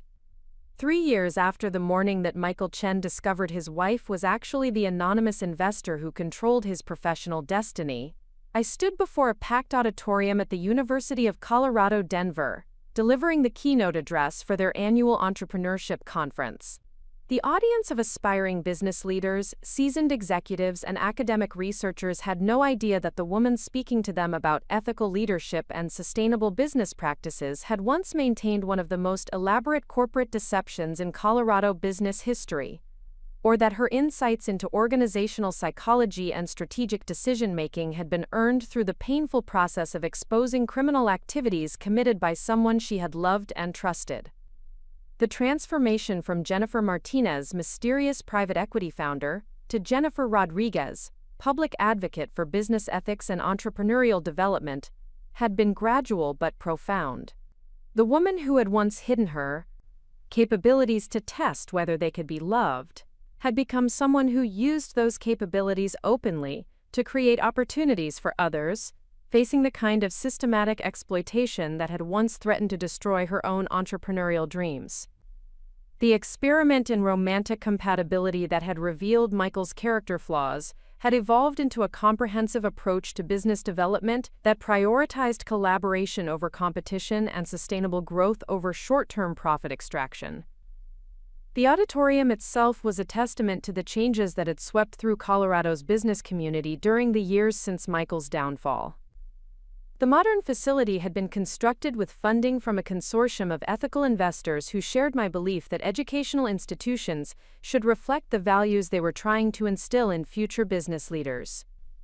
The architecture emphasized transparency and collaboration, with glass walls and open spaces that encouraged interaction and knowledge sharing rather than the hierarchical isolation that had once characterized corporate environments. As I looked out over the audience, I recognized faces from various stages of my journey, from hidden investor to public advocate. There was Dr. Sarah Kim, the business ethics professor, who had first invited me to speak at academic conferences about the intersection of moral leadership and financial performance. Her research on corporate governance had been instrumental in developing the screening processes we now use to identify potential character flaws in executive candidates, before they could cause damage to organizational cultures and employee welfare. In the third row sat Marcus Thompson, no relation to my former husband despite the shared first name, who had been one of the first entrepreneurs to receive support from the Rodriguez Foundation when his biotechnology startup faced predatory litigation from a pharmaceutical giant seeking to steal his cancer treatment innovations. Marcus had successfully defended his intellectual property and built his company into a major research institution that was now developing breakthrough treatments for rare diseases, employing over 400 scientists and support staff while maintaining the ethical principles that had guided his original vision. The morning's presentation focused on the correlation between ethical leadership and sustainable profitability, using case studies from our portfolio companies to demonstrate that businesses could generate exceptional returns for investors while creating genuine value for employees, customers, and communities. The data was compelling and comprehensive, drawn from 3 years of systematic analysis across multiple industries and geographic regions. Companies that prioritized collaborative decision-making and transparent communication consistently outperformed their competitors in employee retention, customer satisfaction, and long-term financial stability. What made the presentation particularly powerful was the breadth of evidence we had accumulated through our investment activities and the Foundation's protective work. Our portfolio companies had become natural laboratories for testing theories about organizational behavior and leadership effectiveness, providing real-world validation for academic research about the relationship between ethical practices and business performance. The results were so consistently positive that other investment firms were beginning to adopt similar screening criteria and strategic approaches. The audience was particularly interested in our methods for identifying executives whose leadership styles were compatible with long-term value creation, and the intervention strategies we had developed for transforming organizational cultures that had been damaged by toxic management practices. These techniques had been refined through hundreds of assessments and interventions, creating a body of practical knowledge that was being shared with business schools and management consulting firms throughout the country. What I didn't mention during the presentation was that many of our most effective leadership assessment tools had been developed through the painful process of documenting Michael's systematic betrayal of corporate trust and analyzing the psychological patterns that made such betrayal possible. The behavioral indicators we now use to identify potential insider threats and character flaws in executive candidates had been refined through months of surveillance and evidence gathering that revealed how sophisticated criminals could maintain facades of ethical behavior while systematically exploiting the people who trusted them most. The irony wasn't lost on me that Michael's criminal activities had ultimately contributed to protective systems that were now helping thousands of businesses identify and eliminate similar threats before they could cause significant damage. His case had become a textbook example of how insider threats developed and operated, providing valuable intelligence that was being used to protect other companies from experiencing the kind of systematic exploitation that had once threatened Summit Marketing Group's survival. Ashley Roberts, who was now Vice President of Strategic Partnerships at Summit Marketing Group and one of the most respected executives in Colorado's technology sector, had agreed to participate in a panel discussion about mentorship and professional development that would follow my keynote address. Her career trajectory since Michael's termination provided compelling evidence that talented individuals could recover from manipulation and exploitation when provided with honest guidance and genuine opportunities for advancement based on merit rather than political positioning. The transformation of Ashley's professional life had been remarkable to witness. The eager but naive executive assistant who had once called me with excitement about a promotion that was actually part of a criminal conspiracy had evolved into a strategic leader whose innovations in client relationship management were being studied by business schools and implemented by companies throughout the technology sector. Her success story had become a powerful testament to the importance of ethical mentorship and the devastating consequences of manipulation disguised as professional development. Ashley's presentation that morning focused on the importance of recognizing manipulation in professional relationships and developing the confidence necessary to question authority figures whose guidance seemed designed to limit, rather than expand, career opportunities. Her insights into organizational psychology and power dynamics were sophisticated enough to suggest that she had learned valuable lessons from her experience with Michael's manipulation, though she delivered those insights with the kind of emotional detachment that indicated genuine healing and growth, rather than continued trauma or resentment. The audience's response to Ashley's presentation was enthusiastic and engaged, with numerous questions about practical strategies for identifying toxic mentorship and protecting career development from exploitation by supervisors whose interests weren't aligned with their subordinates' success. Her answers demonstrated the kind of strategic thinking and collaborative leadership that had made her so valuable to Michael's criminal schemes. But they also revealed her transformation into someone who used those capabilities to empower others, rather than advance personal interests at their expense. During the question and answer session, a young woman in the back row asked about the psychological impact of discovering that someone you trusted had been systematically deceiving you for professional gain. Ashley's response was thoughtful and nuanced, acknowledging the difficulty of rebuilding trust after such betrayal while emphasizing the importance of not allowing one person's character flaws to destroy your faith in the possibility of authentic professional relationships. The lunch meeting that followed our morning presentations brought together entrepreneurs, investors, and academics who were interested in developing more sophisticated approaches to business ethics and sustainable development. The conversations were wide-ranging and intellectually stimulating, covering topics from regulatory reform and corporate governance to international business practices and emerging market development strategies. But the most meaningful discussions were with young entrepreneurs who reminded me of my former self, full of innovative ideas and naive optimism about the relationship between hard work and financial success in competitive markets. Elena Vasquez, a software developer who had recently graduated from Colorado State University, approached me with questions about protecting intellectual property and navigating the venture capital funding process without compromising her company's ethical principles or innovative capabilities. Her background in sustainable technology development and her commitment to environmental responsibility were impressive, but her questions revealed the same vulnerabilities that had made me an attractive target for predatory litigation when I was building my first consulting business in Albuquerque. Elena's story was hauntingly familiar in its details and implications.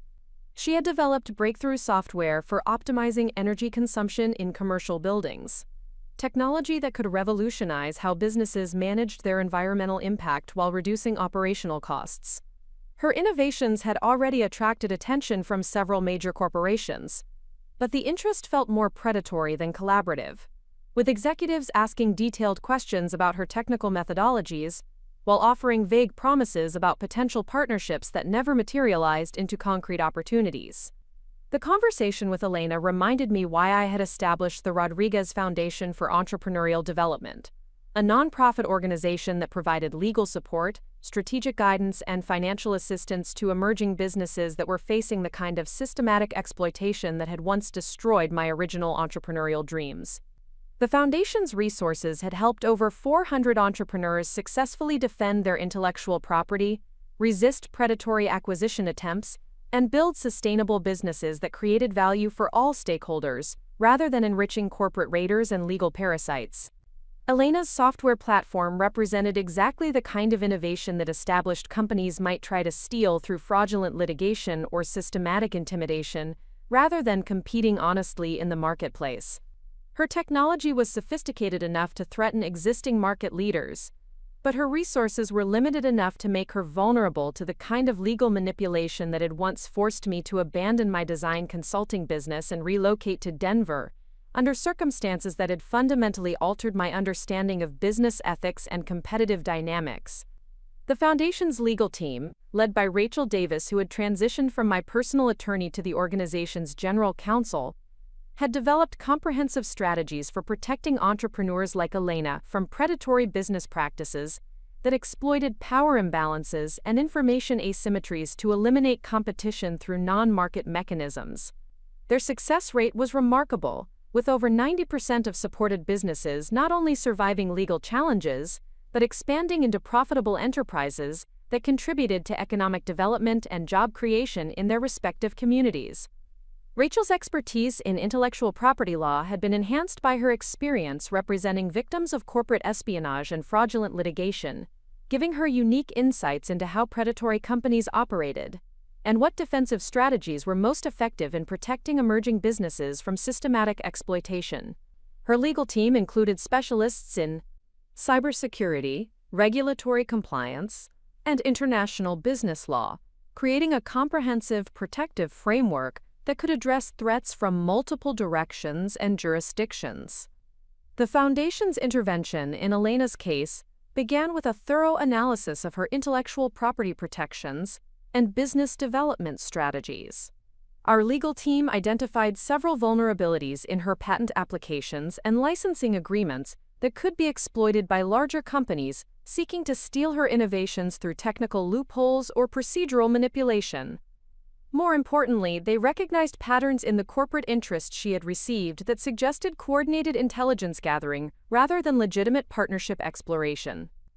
The protective measures we implemented for Elena included enhanced cybersecurity protocols, strategic partnership agreements with established companies that shared her ethical principles, and preemptive legal documentation that would make theft of her intellectual property extremely difficult and expensive for potential predators. But the most valuable protection was the network of relationships we provided, connecting her with investors, customers, and strategic partners who were committed to collaborative business development rather than exploitative extraction of value from innovative entrepreneurs. The afternoon workshops that concluded the conference provided opportunities for detailed discussions about implementation strategies and practical applications of the ethical business principles we had been exploring throughout the day.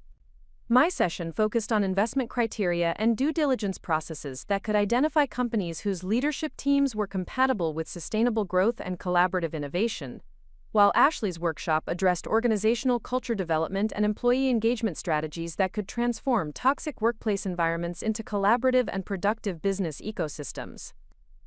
The workshop format allowed for more intimate conversations about the practical challenges of implementing ethical business practices in competitive environments, where other companies might be using less scrupulous methods to gain market advantages. Participants shared their own experiences with corporate misconduct and predatory behavior, creating a collaborative learning environment where everyone could benefit from the collective wisdom of people who had faced similar challenges and developed effective defensive strategies. One particularly meaningful discussion emerged around the psychological impact of discovering betrayal in professional relationships, and how to maintain optimism and trust in business environments where deception and manipulation were unfortunately common. Several participants shared stories of being deceived by business partners, investors, or advisors who had exploited their trust for personal gain, creating emotional trauma that made it difficult to engage authentically with new professional relationships. The conversation revealed that Michael's betrayal of my trust hadn't been an isolated incident, but part of a broader pattern of exploitation that was unfortunately common in competitive business environments. The psychological manipulation, systematic deception, and ultimate betrayal that I had experienced were familiar to many entrepreneurs who had trusted the wrong people with access to their innovations, resources, and professional vulnerabilities. But the discussion also revealed the resilience and wisdom that could emerge from such experiences when processed constructively, rather than allowing them to create permanent cynicism or emotional withdrawal from professional relationships. Many participants had learned to develop more sophisticated assessment tools for evaluating potential partners and advisors, creating protective strategies that allowed them to engage openly with new opportunities while maintaining appropriate skepticism about motivations and character. The most rewarding aspect represented something far more systemic than a simple disagreement over design ownership. According to the documents she spread across my kitchen table that morning, I was being sued by Stellar Creative Enterprises, a multinational marketing conglomerate based in Phoenix, for allegedly stealing proprietary design concepts and rebranding them for my own clients. The lawsuit was comprehensive in its scope and devastating in its implications. Stellar Creative claimed that 17 different projects in my portfolio showed suspicious similarities to campaigns they had developed for major corporate clients over the previous 3 years. The evidence they presented was circumstantially compelling. Side-by-side comparisons of color schemes, typography selections, and layout structures that did indeed demonstrate remarkable consistency with their internal creative standards.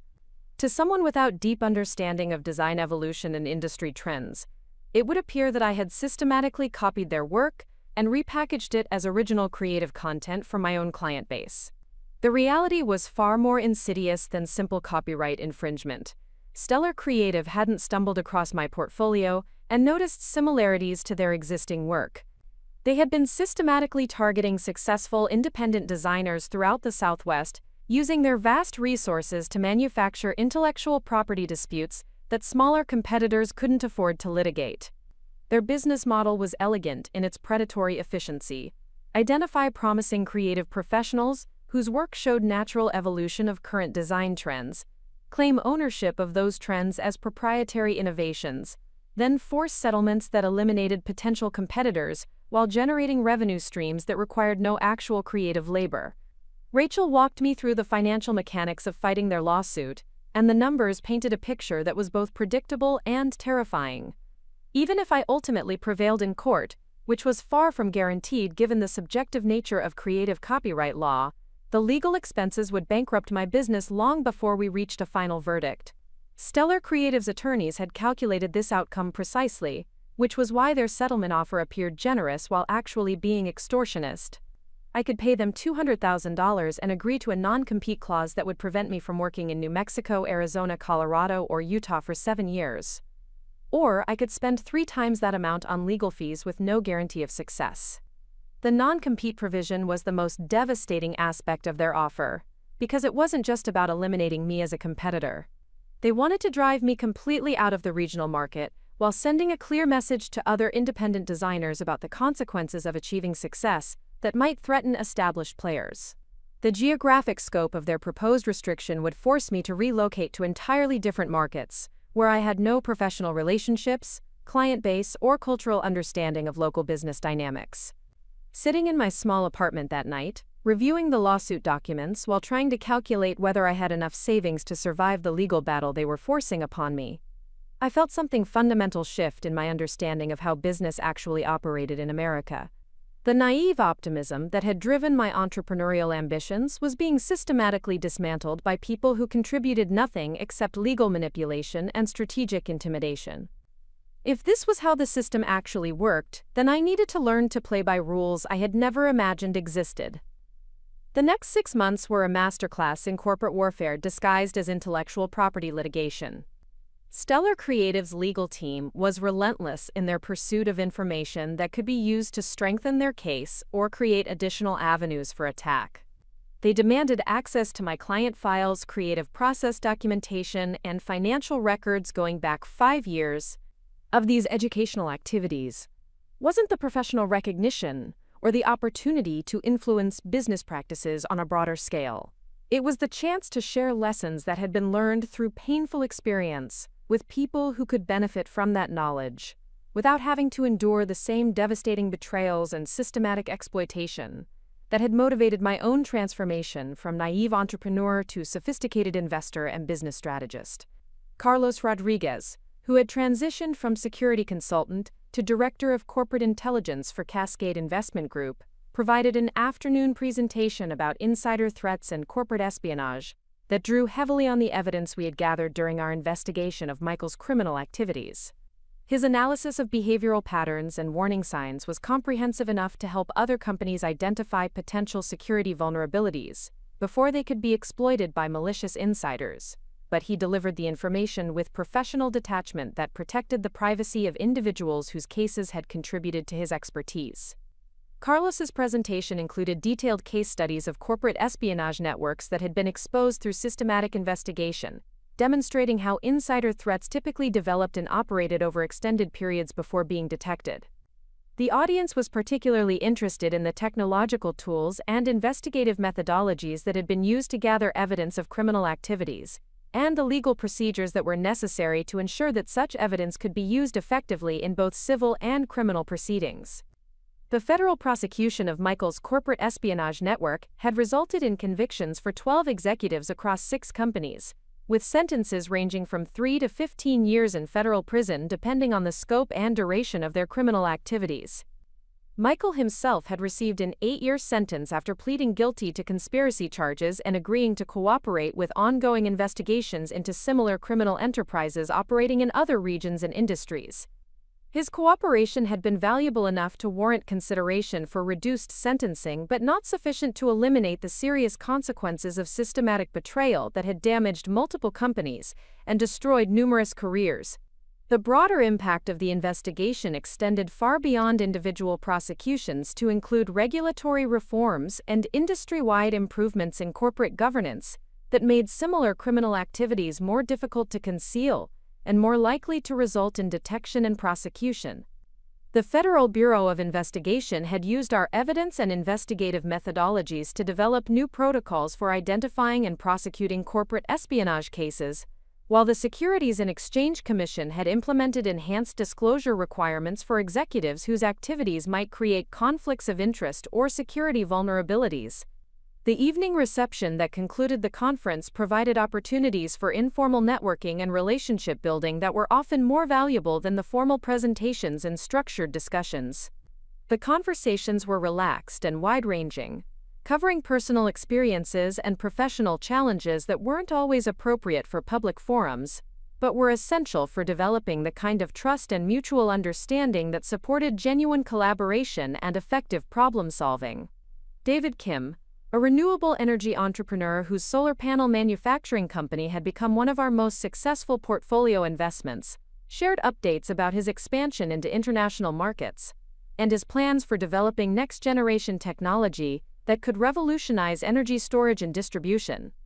His success story represented the kind of positive outcomes that were possible when innovative entrepreneurs received ethical mentorship and adequate capital support rather than facing systematic exploitation and predatory business practices. David's journey from struggling startup founder to industry leader had been facilitated by the kind of patient capital and strategic guidance that prioritized long-term value creation over short-term profit extraction. When Cascade Investment Group first invested in his company, David was working out of a converted garage with 2 employees and a promising prototype that had been rejected by traditional venture capital firms for being too technically complex and commercially risky. Our investment team had recognized the potential in David's innovations not because they promised quick returns, but because they represented genuine solutions to important environmental and economic challenges. The solar panel technology he was developing could reduce manufacturing costs by 40% while increasing energy efficiency by 25%, creating opportunities for widespread adoption of renewable energy systems that had previously been economically unfeasible for many applications. The mentorship and strategic guidance that accompanied our financial investment had been as valuable as the capital itself, providing David with access to industry expertise, regulatory guidance, and market development strategies that would have taken years to develop independently. More importantly, the ethical framework that guided our investment approach had protected David from the kind of exploitative partnerships and predatory acquisition attempts that had destroyed other promising clean energy companies. David's company now employed over 800 people across facilities in Colorado, California, and Texas, with additional manufacturing partnerships in Mexico and Canada, that were creating economic opportunities while advancing environmental sustainability goals. His products were being used in commercial installations throughout North America, and his research division was developing technologies that could significantly reduce the cost and increase the efficiency of renewable energy systems for residential and industrial applications. The transformation of David's business from a promising startup to an industry leader provided compelling evidence that ethical investment practices could generate exceptional returns while creating genuine value for all stakeholders involved in the business ecosystem. His employee ownership program had made dozens of workers financially secure while incentivizing continued innovation and quality improvement, and his environmental impact initiatives had attracted recognition from regulatory agencies and advocacy organizations that were promoting sustainable business practices. But the most satisfying aspect of David's success wasn't the financial returns or environmental benefits it generated. It was the proof that collaborative business relationships based on trust and mutual respect could achieve outcomes that exceeded what any individual or organization could accomplish through competitive or exploitative approaches to market development and resource allocation.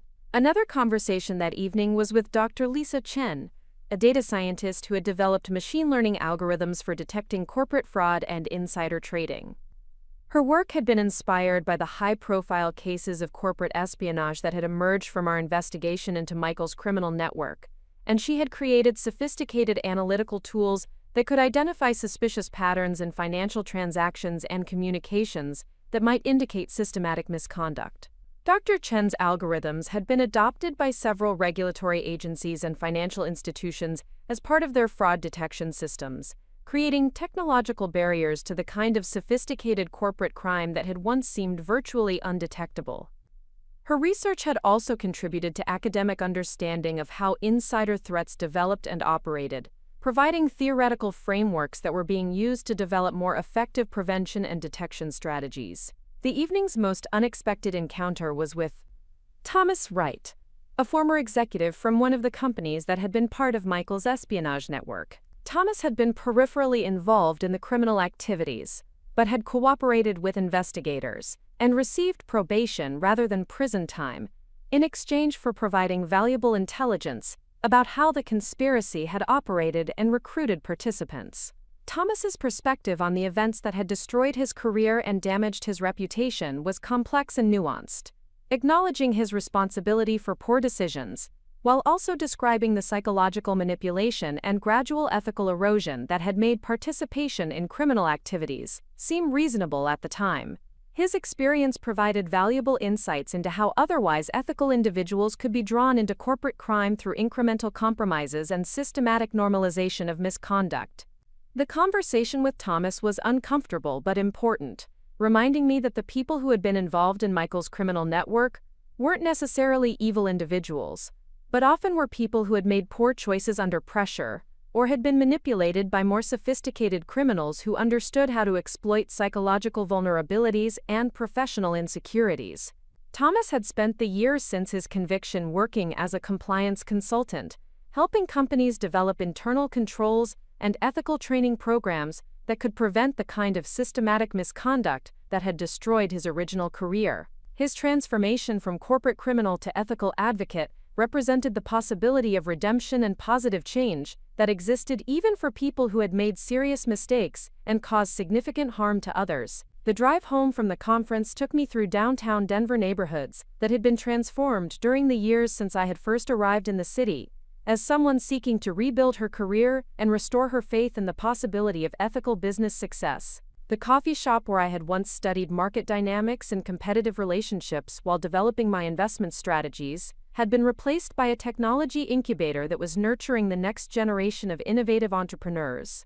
And the networking venues where I had first encountered Michael Chen had evolved into collaborative workspaces that prioritized community building over individual advancement. The University of Colorado Denver campus itself had undergone significant expansion and modernization during the years since I had first begun speaking at academic conferences about business ethics and sustainable development. The new facilities reflected the institution's commitment to preparing students for leadership roles in an economy that increasingly valued collaboration, transparency, and social responsibility over the competitive individualism that had once characterized corporate culture.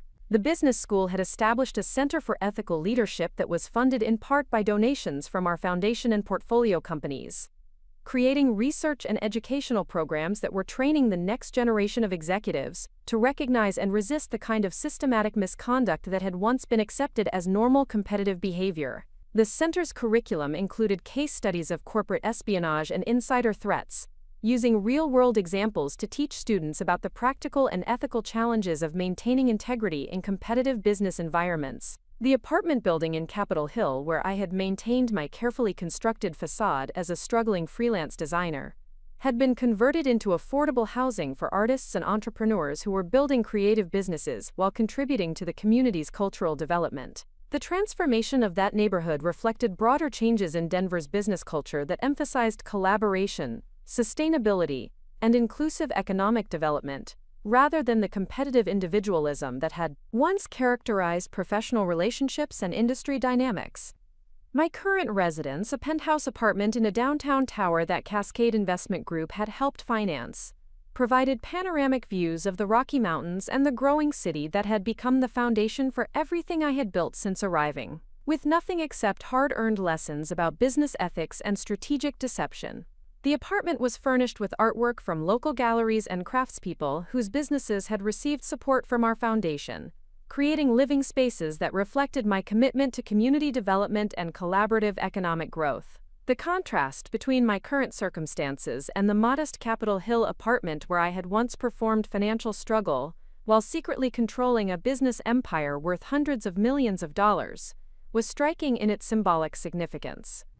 The woman who had once hidden her capabilities to test whether they could be loved had become someone who used those capabilities openly to create opportunities for others, while building authentic relationships based on honesty and mutual respect rather than systematic deception and strategic manipulation. The evening news coverage of the conference included interviews with several participants who discussed the growing emphasis on business ethics and sustainable development in Colorado's entrepreneurial community. The reporters were particularly interested in success stories like Ashley Roberts and David Kim, whose careers demonstrated that ethical leadership and collaborative business practices could generate exceptional results while creating positive impacts for employees, customers, and communities. The media attention had been gratifying but also somewhat overwhelming, as I had never sought public recognition for the work we were doing through the foundation and our investment activities. The transformation from anonymous investor to public advocate had been driven by practical necessity rather than personal ambition, as the scale of the problems we were addressing required broader awareness and systemic changes that couldn't be achieved through individual interventions alone. What the news coverage couldn't capture was the personal satisfaction that came from seeing people whose careers had been threatened by systematic exploitation and criminal manipulation transform their experiences into wisdom and strength that they could use to help others facing similar challenges.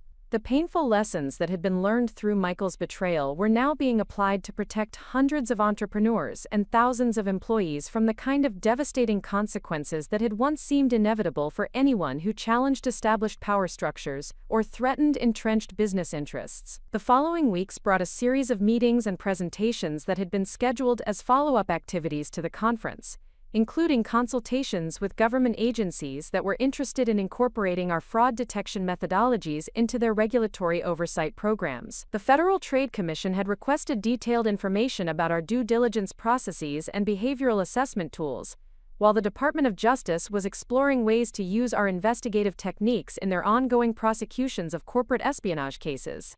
The regulatory interest in our work was encouraging but also somewhat concerning, as it suggested that the problems we had identified were more widespread and systematic than many government officials had previously realized. The corporate espionage network that had been exposed through our investigation of Michael's activities was apparently just one example of a broader pattern of criminal behavior that was affecting businesses and economic development throughout the country. The monthly board meeting for the Rodriguez Foundation took place the following week, in conference facilities that had been designed to facilitate collaborative decision-making rather than hierarchical authority structures. The board members included successful entrepreneurs, legal experts, academic researchers, and community leaders who shared my commitment to supporting emerging businesses while protecting them from predatory practices that could destroy innovation and entrepreneurial development. Rachel Davis presented updates on recent cases where the Foundation's intervention had prevented fraudulent litigation from destroying promising startups, while Carlos Rodriguez discussed emerging threats and evolving tactics that corporate criminals were using to exploit technological vulnerabilities and regulatory gaps. Their reports demonstrated the ongoing need for sophisticated protective strategies and the importance of sharing intelligence about predatory business practices across industry and geographic boundaries. The Foundation's financial reports showed continued growth in both resources and impact, with donations from successful portfolio companies providing sustainable funding for legal support, educational programs, and direct financial assistance to entrepreneurs facing systematic exploitation. The return on investment for Foundation activities was exceptional when measured in terms of businesses saved, jobs created, and innovations protected from theft or suppression by established competitors. The most significant development discussed during the board meeting was the expansion of our protective services to include international entrepreneurs who were facing similar challenges in other countries, where regulatory enforcement was less robust and legal protections were more limited. The globalization of business activities had created opportunities for sophisticated criminals to exploit jurisdictional gaps and regulatory inconsistencies, making it necessary for protective organizations to develop international coordination capabilities. Our partnership with legal advocacy organizations in Canada, Mexico, and several European countries had already resulted in successful interventions that protected innovative businesses from predatory litigation and systematic exploitation.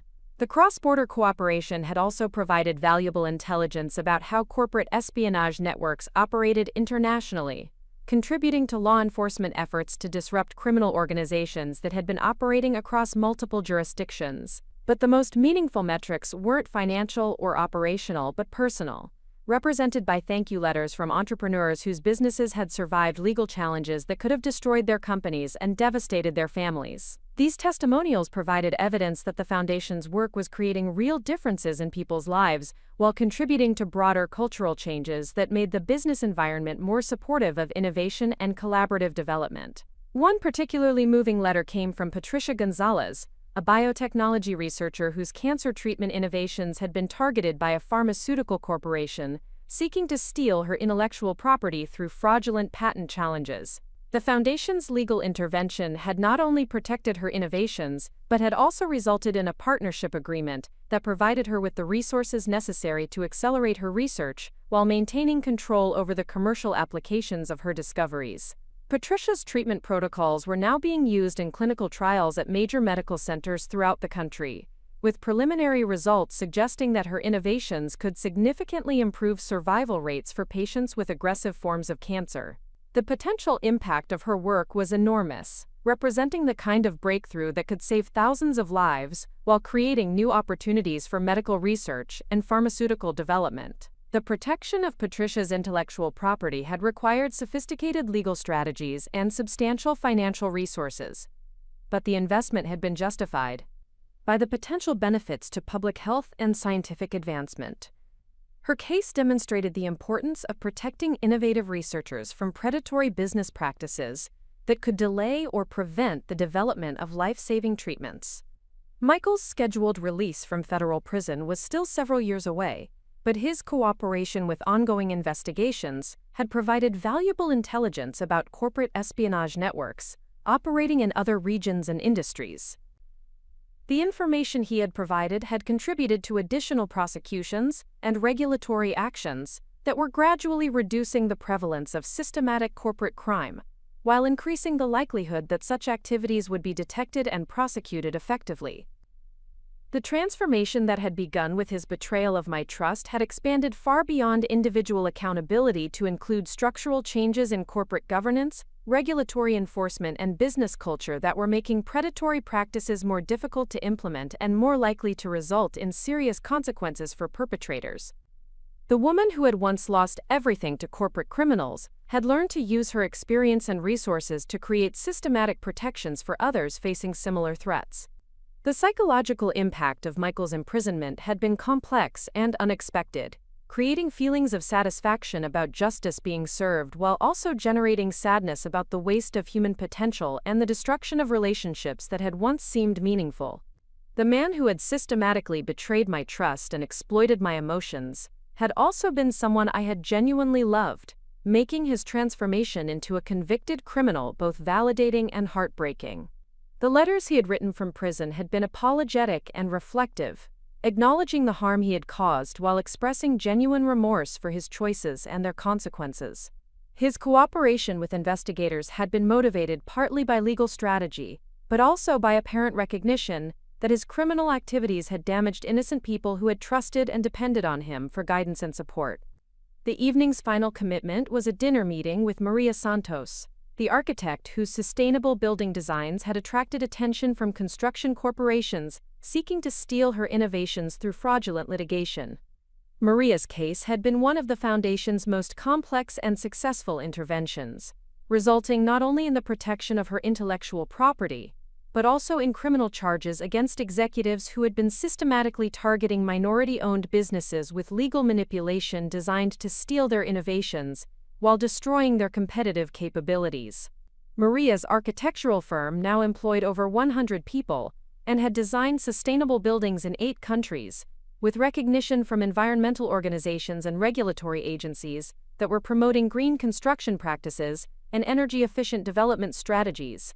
Her success had inspired other architects and engineers to pursue innovative approaches to sustainable design while demonstrating that small businesses could compete effectively against large corporations when provided with adequate legal protection and strategic support.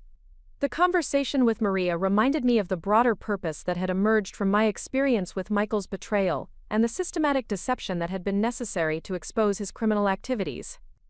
The painful lessons about trust, power, and character assessment that had been learned through personal betrayal were now being applied to create protections and opportunities for people whose entrepreneurial dreams deserved better treatment than the predatory business environment that had once seemed inevitable and unchangeable. Maria's innovations in sustainable architecture were being implemented in major construction projects throughout North America, creating buildings that reduced energy consumption while improving occupant comfort and productivity.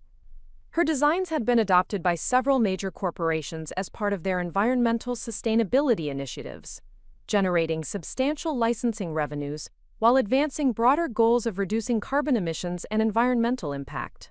The success of Maria's business had created employment opportunities for dozens of architects, engineers, and construction workers, while contributing to the development of new technologies and methodologies that were making sustainable construction more practical and cost-effective.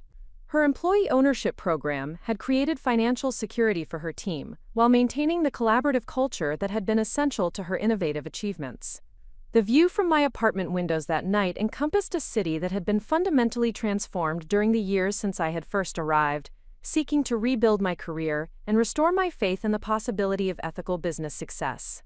The lights scattered across the urban landscape represented thousands of businesses and millions of people whose lives had been improved by the cultural changes that had emerged from systematic efforts to combat corporate crime while promoting collaborative and sustainable economic development. The downtown skyline included several buildings that had been constructed or renovated with support from Cascade Investment Group's real estate portfolio, creating modern facilities that reflected our commitment to environmental sustainability and collaborative workplace design. The architectural innovations that had been incorporated into these projects were being studied and replicated by developers throughout the region, contributing to broader improvements in urban planning and commercial construction practices. The university campus where I had spoken that day was illuminated by energy-efficient lighting systems that had been developed by David Kim's renewable energy company, creating a visible reminder of how innovative entrepreneurship could create practical solutions to environmental challenges, while generating economic opportunities for communities that embraced sustainable development principles. The woman who had once maintained elaborate deception to test whether love could survive systematic manipulation had learned that authentic relationships were only possible when built on foundations of honesty and mutual respect rather than strategic positioning and emotional exploitation. The romantic experiment that had revealed Michael's character flaws had taught lessons about trust and vulnerability that extended far beyond personal relationships to influence professional partnerships and business development strategies that prioritized long-term collaboration over short-term advantage. The transformation was complete but ongoing. representing not a final destination but a continuous process of growth and learning that would shape every future decision about investment strategies, relationship development, and the use of resources and influence to create positive change rather than simply avoiding negative consequences. The experience with Michael had taught that the most important victories weren't about personal vindication or individual success, but about using strength and wisdom to protect others while building systems that made exploitation and betrayal more difficult and less profitable for those who might be tempted to pursue such destructive approaches to business and personal relationships. The future stretched ahead with possibilities that had been unimaginable during the years of careful deception and strategic planning, filled with opportunities to create value rather than simply extract it, to build relationships based on truth rather than manipulation, and to use success as a platform for helping others rather than simply protecting oneself from those who might try to tear down what had been built through honest effort and collaborative innovation.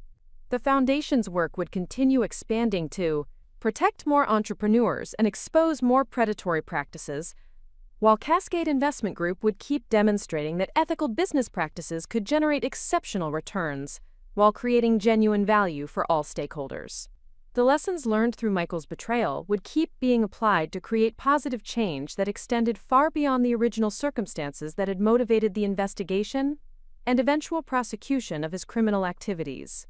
Up next, you've got 2 more standout stories right on your screen. If this one hit the mark, you won't want to pass these up. Just click and check them out.